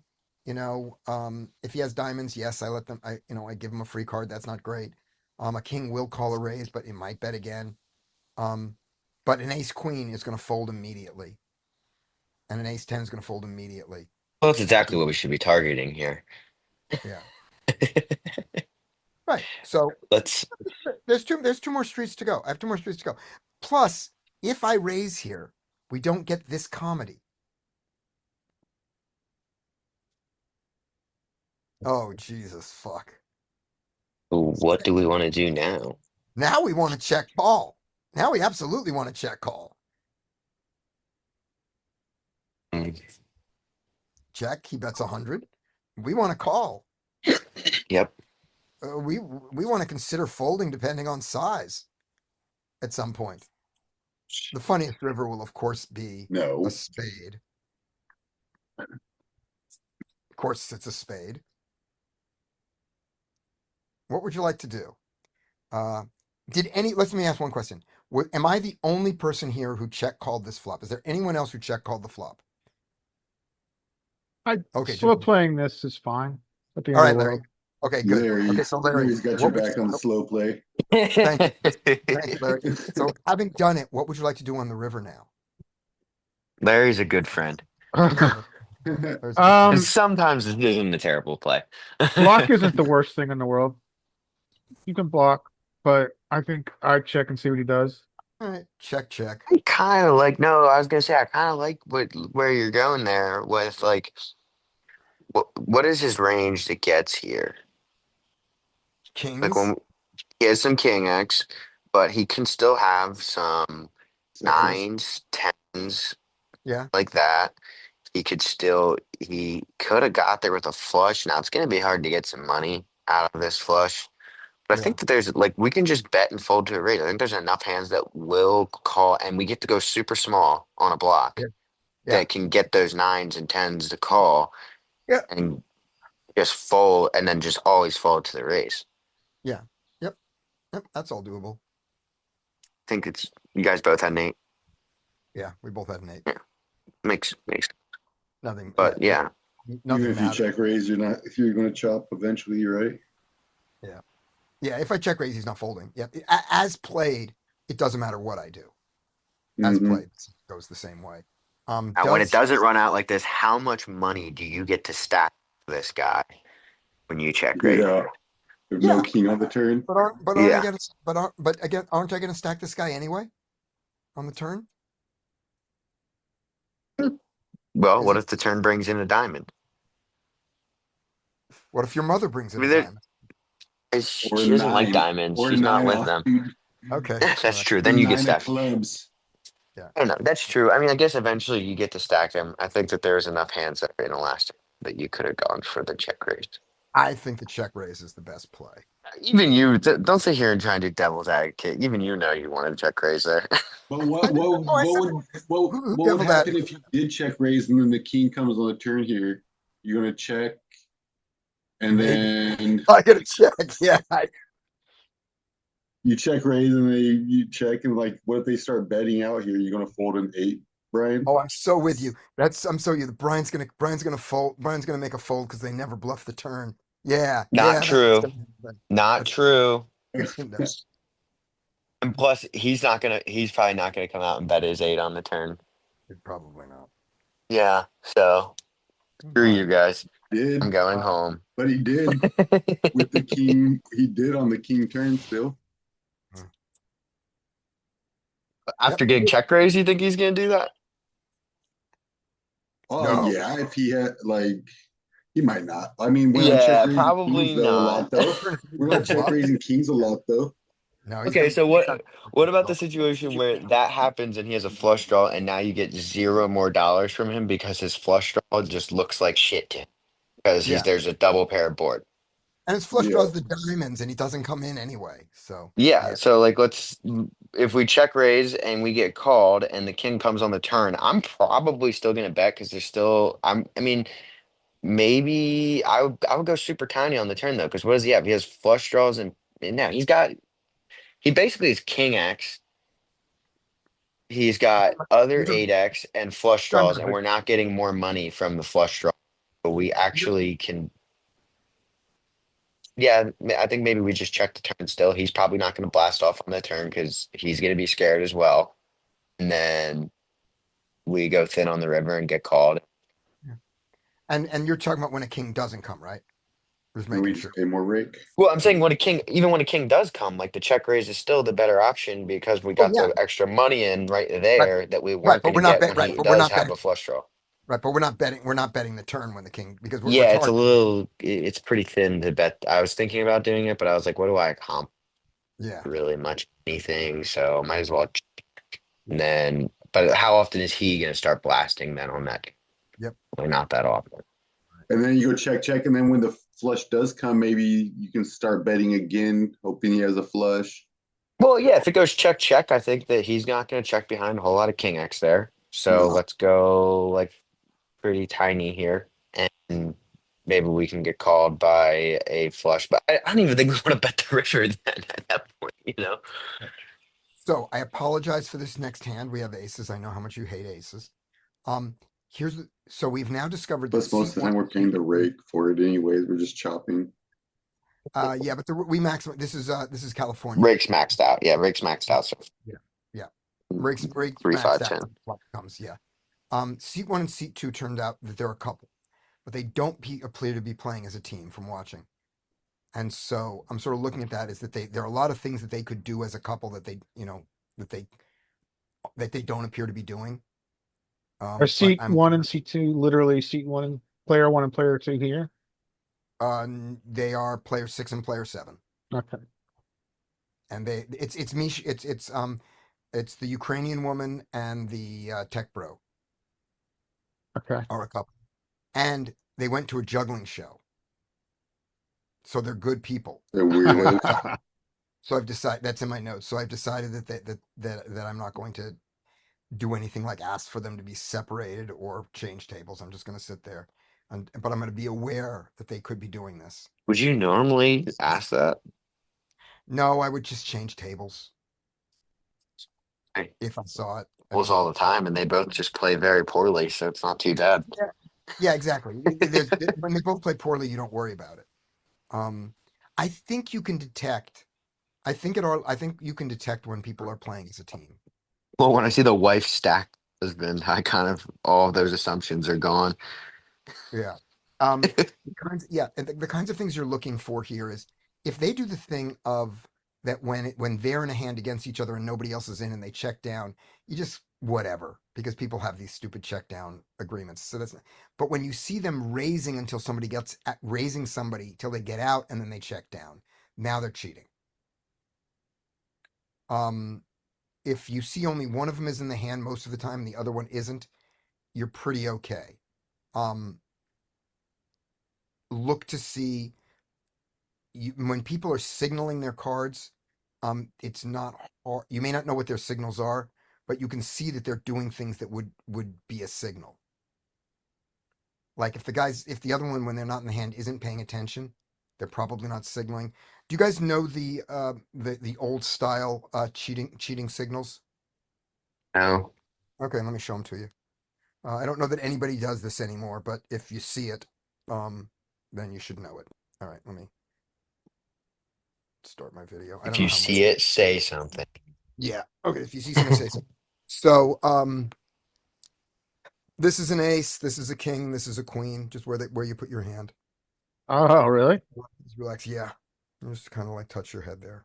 That's an You look ace. just like my grandpa. Yeah. Great. Fuck you. I'm Um. not even Okay. kidding. You actually look a lot like him.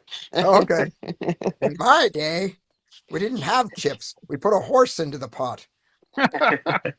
Right. It's So always interesting seeing the people that I spend, 9 hours a week talking to. exactly. So yeah. So there's that. So that's that. I don't know that anybody does that anymore, but you won't know, you won't know it, but you'll just see some things going on that that one of them's looking. They got to look at the other one for it. They're not looking at the who looks at the person who's not in the hand when they're in a hand. Nobody. They look at the board. They look at their hand, and maybe they look at you. If they're That's looking all over at about card removal. Like yeah, I had an ace, one less ace yep, available. Exactly, exactly. That kind of thing. Um, if they start manipulating their chips when they're not in the hand, that could be a cue. Um, yeah, Dean put it out, tapping chips, those kind of things. And I didn't see any of that. And and they went to a juggling show, so I thought that they were just fine. So there you go. But I did note it. All right. So we have aces. Hopefully against one of them. All right. Limp. Uh, and a limp behind. So we are, of course, going to ISO. Let's see who is here. Dean, what's your ISO size here? Uh,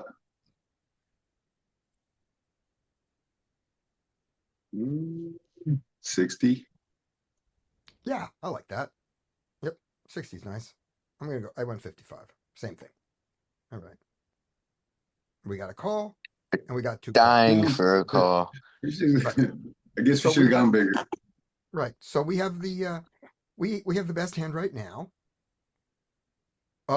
We don't necessarily have the best hand anymore. We do not necessarily have the best hand at all. Okay. It's more like my style here. Right. Oh, there's another thing that happened. I didn't put this note in.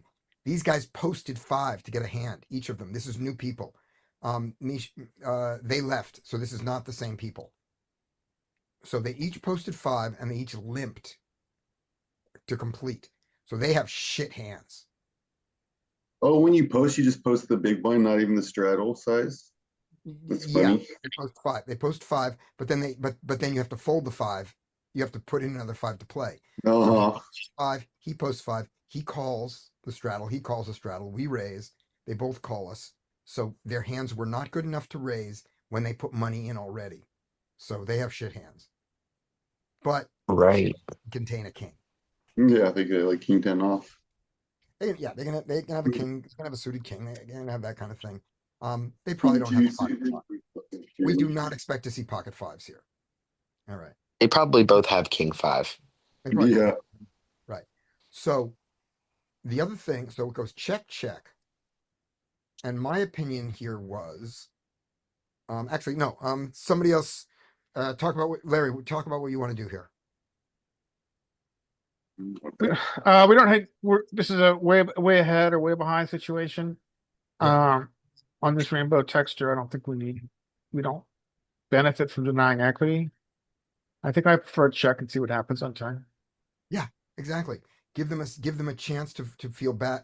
If they ever have a king, they're going to check raise it. That's what they were going for, but you didn't give them a chance. So now they're going to have to bet it because they know you have nothing. And you never give them a free card that hurts your hand here because Yeah. they don't have any pocket pairs. So Not really check, worried about that. I check. Now the deuce comes. Check, check.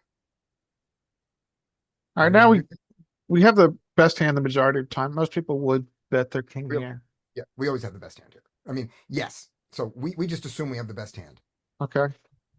Right. Good. What do you want to do? I would bet. So I would bet 100 to 120. Okay. Super tiny. Targeting flush draw. Flush draw, and also they are going to remove aces from your range a little bit because you checked flop, which allows us to bet larger here on turn. Right. We're hoping to get a calls from the stubborn tens, jacks, nines. They don't have weird tens yet. straight draws that call Keep too. keep the 6-4. line. Keep the line of logic. They have no pocket pairs. What did I miss? They each posted 5 and merely completed.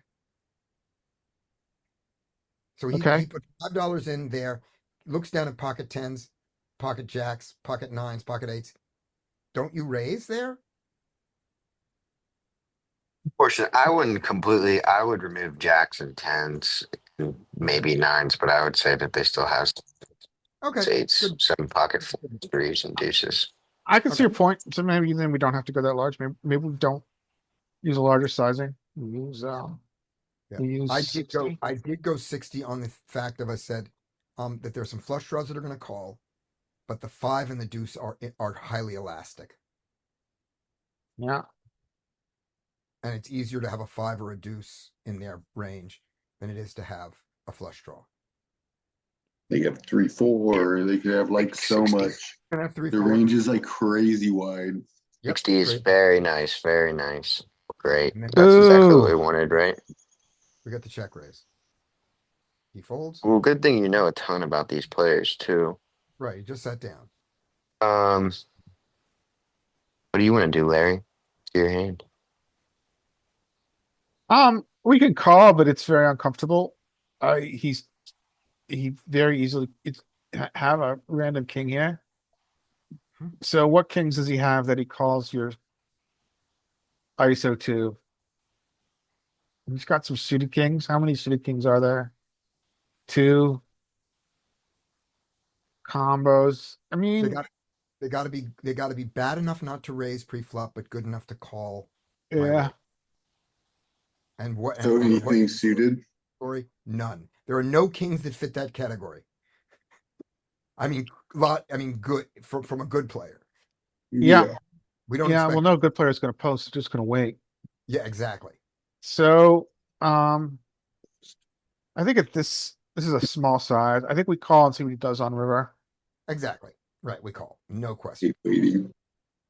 Club comes Ooh, in. that Okay, sucks. Right. And we give the and draws there. When he bets so big here, we have to really when he bets big here, we have to really strongly consider folding, right? yes, Doesn't mean we're going to fold, but we have to strongly consider folding. When he bets 100 here, we're going to call for pot odds because we don't believe that it is 80% sure that that's always a king or a flush. I just don't believe that. I believe it's sometimes a 5 trying to get there cheaply. 3. He checks. I don't really Ah, see why we value bet here. It's very hard to get called by worse. Thank you. I mean, what is he you gonna? Yeah, can. it's Yeah, very there's hard to. nothing really. He's can call That's you. Clay, I was about to say, do we ever, we can't really, it's way bad to turn this into a bluff. I feel, yeah, it can't be Yeah. bad bluff. yeah, because I feel like that's kind of what we're doing here. If we value Is bet, Bet small. Look, what are we getting called by that's yeah, it's there's worse? nothing to we can't value bet this. We just That's what I mean. Is like yeah, what are we calling getting called by that's yeah. worse? And I mean, maybe like 10. like He did tens with a club or somehow. something, but it's stupid. So we just check back. Yeah. Yeah. Did you get a reveal? Thin. So Nope. So this was that. This was my note. I have the best hand usually, but when I have the best hand, he has a 5, and he calls me. He has a 5 or a deuce. Can they really call the 5 or a deuce enough for it to be worth reopening the action and get called by a bad king that is afraid of a flush, but isn't going to fold to my small size? That I have to bet so small to get called by a 5 or a deuce. Fuck it, and I check behind. I don't know if that's good play. I I like know to that we're check. thin value. I know we're supposed to thin value bet rivers, but this one should have just just waited for him to flip his cards. yeah, I could have.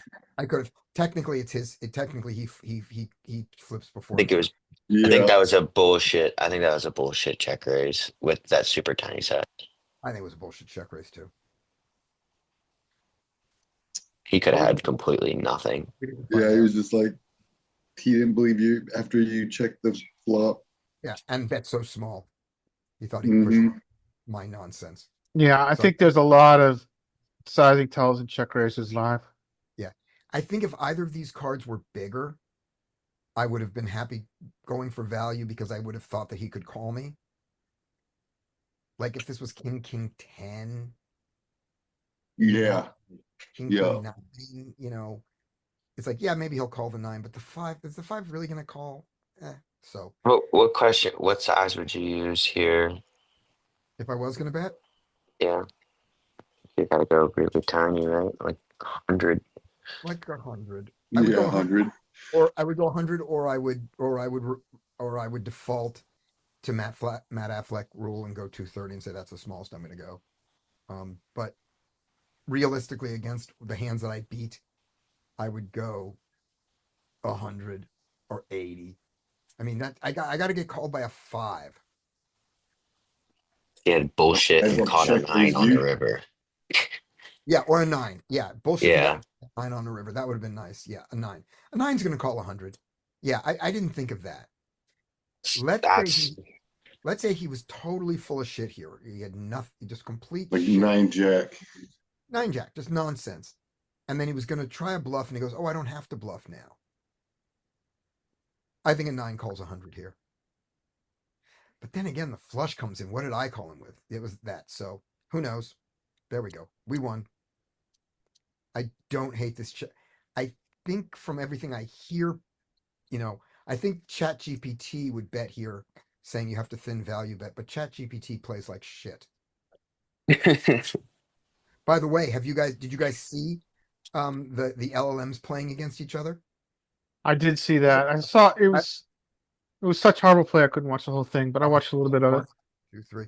So we have how many hands do we have left? We have 6 hands left. Do you want to finish these or do them on another day? I'm finish them if you guys want to stay, or we can wait. Are you here on Monday? I'm here on Monday.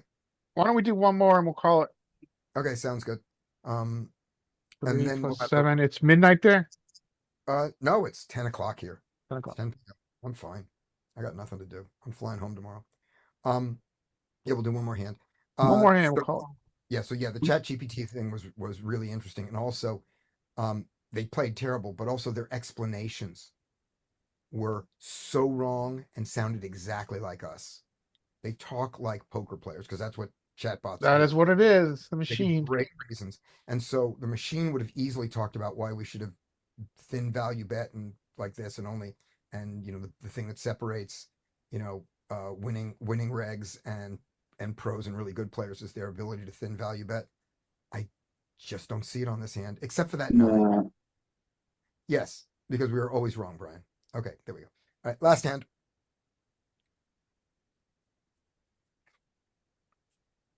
We have a new S5. He's wearing a 9-inch nail shirt. He's white and middle-aged. He flatted ace king in the cutoff at a low jack 30. So that's that guy. We'll see if he's in the next hand or not.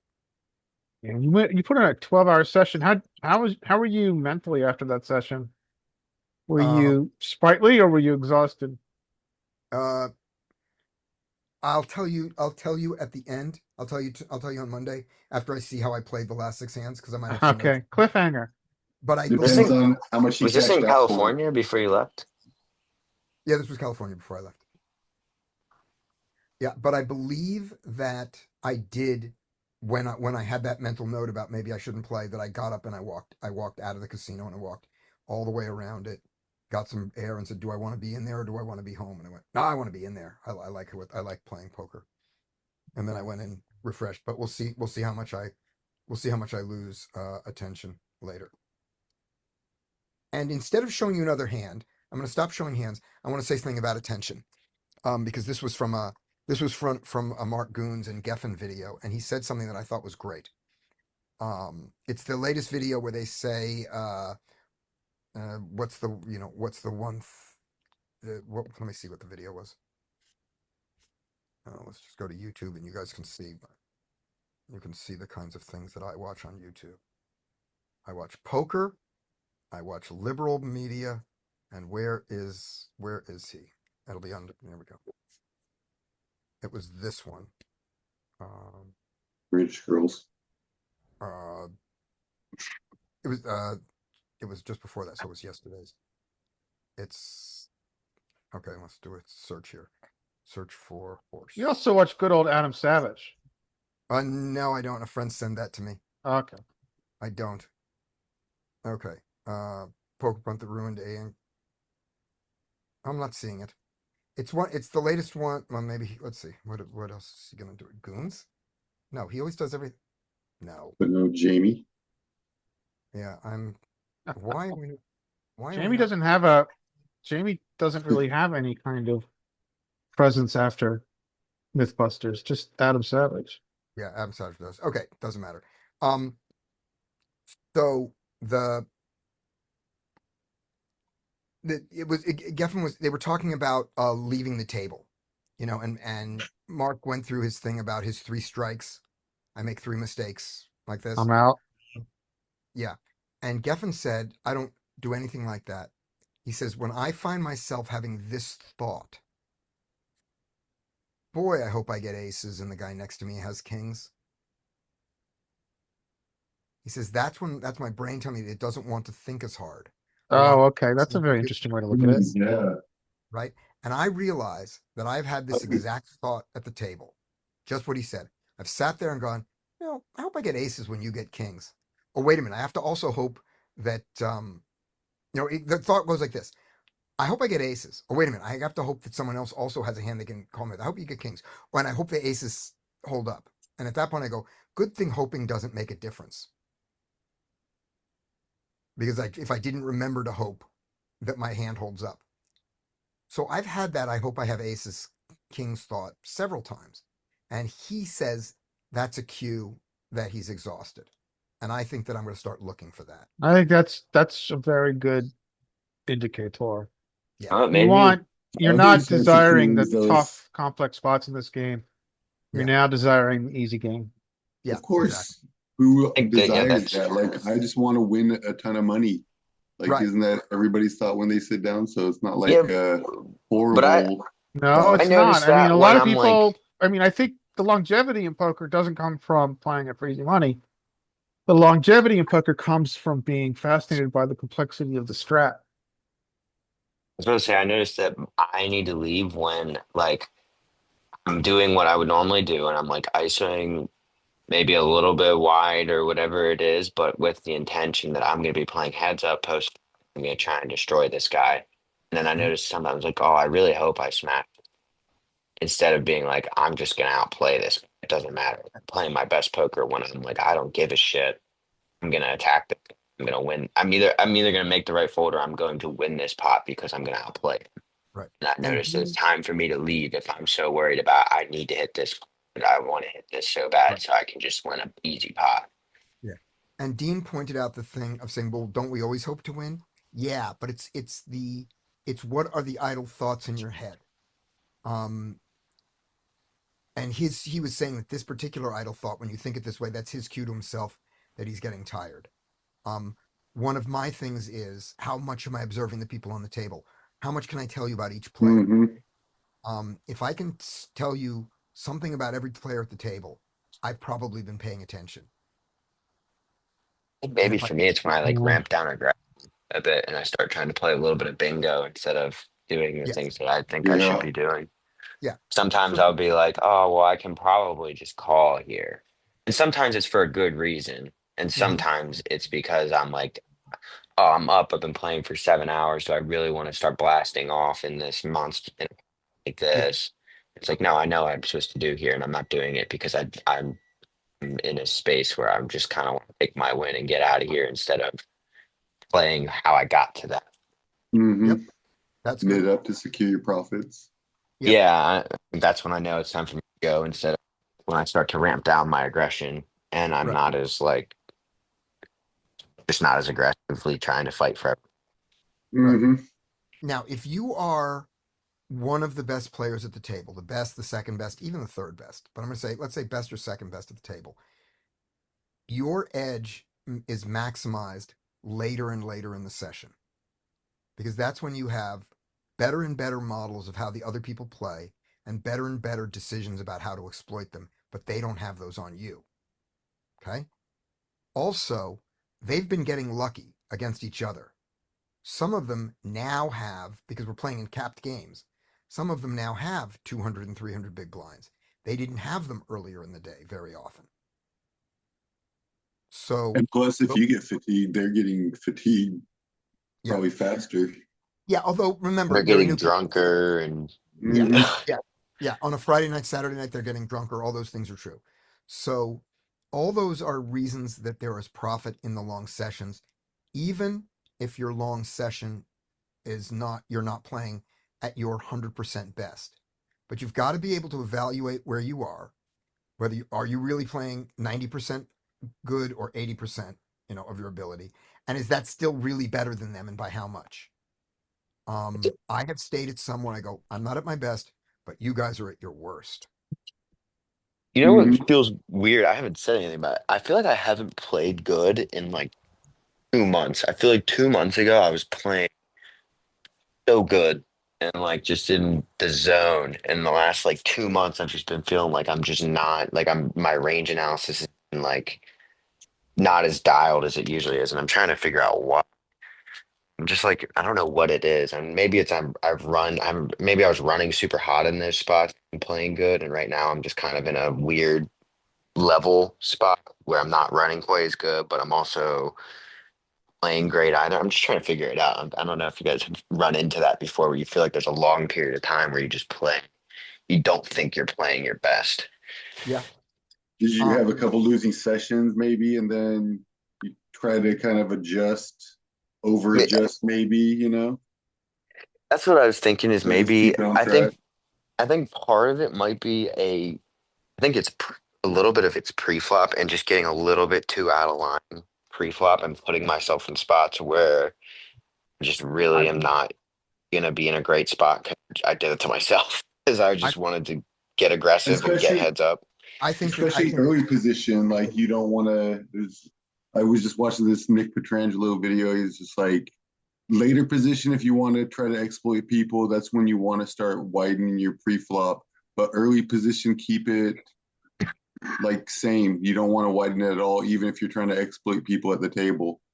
I think that could be a large part of it is just getting myself into unfavorable spots in the first place yep, Hmm. yep. and I think being that's very, overly aggressive.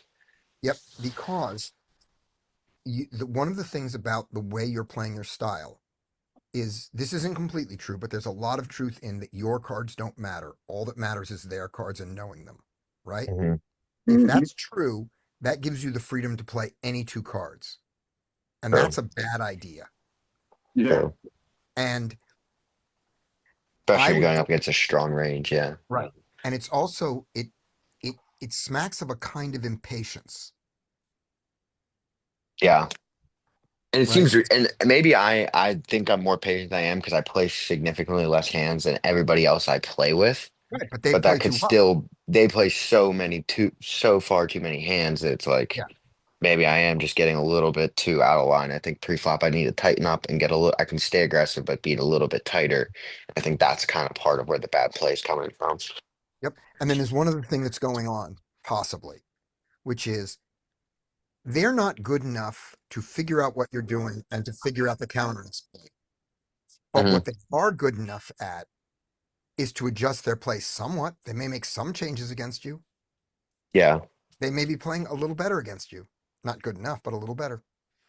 All right. Yeah. I'll see you guys on Monday. Okay.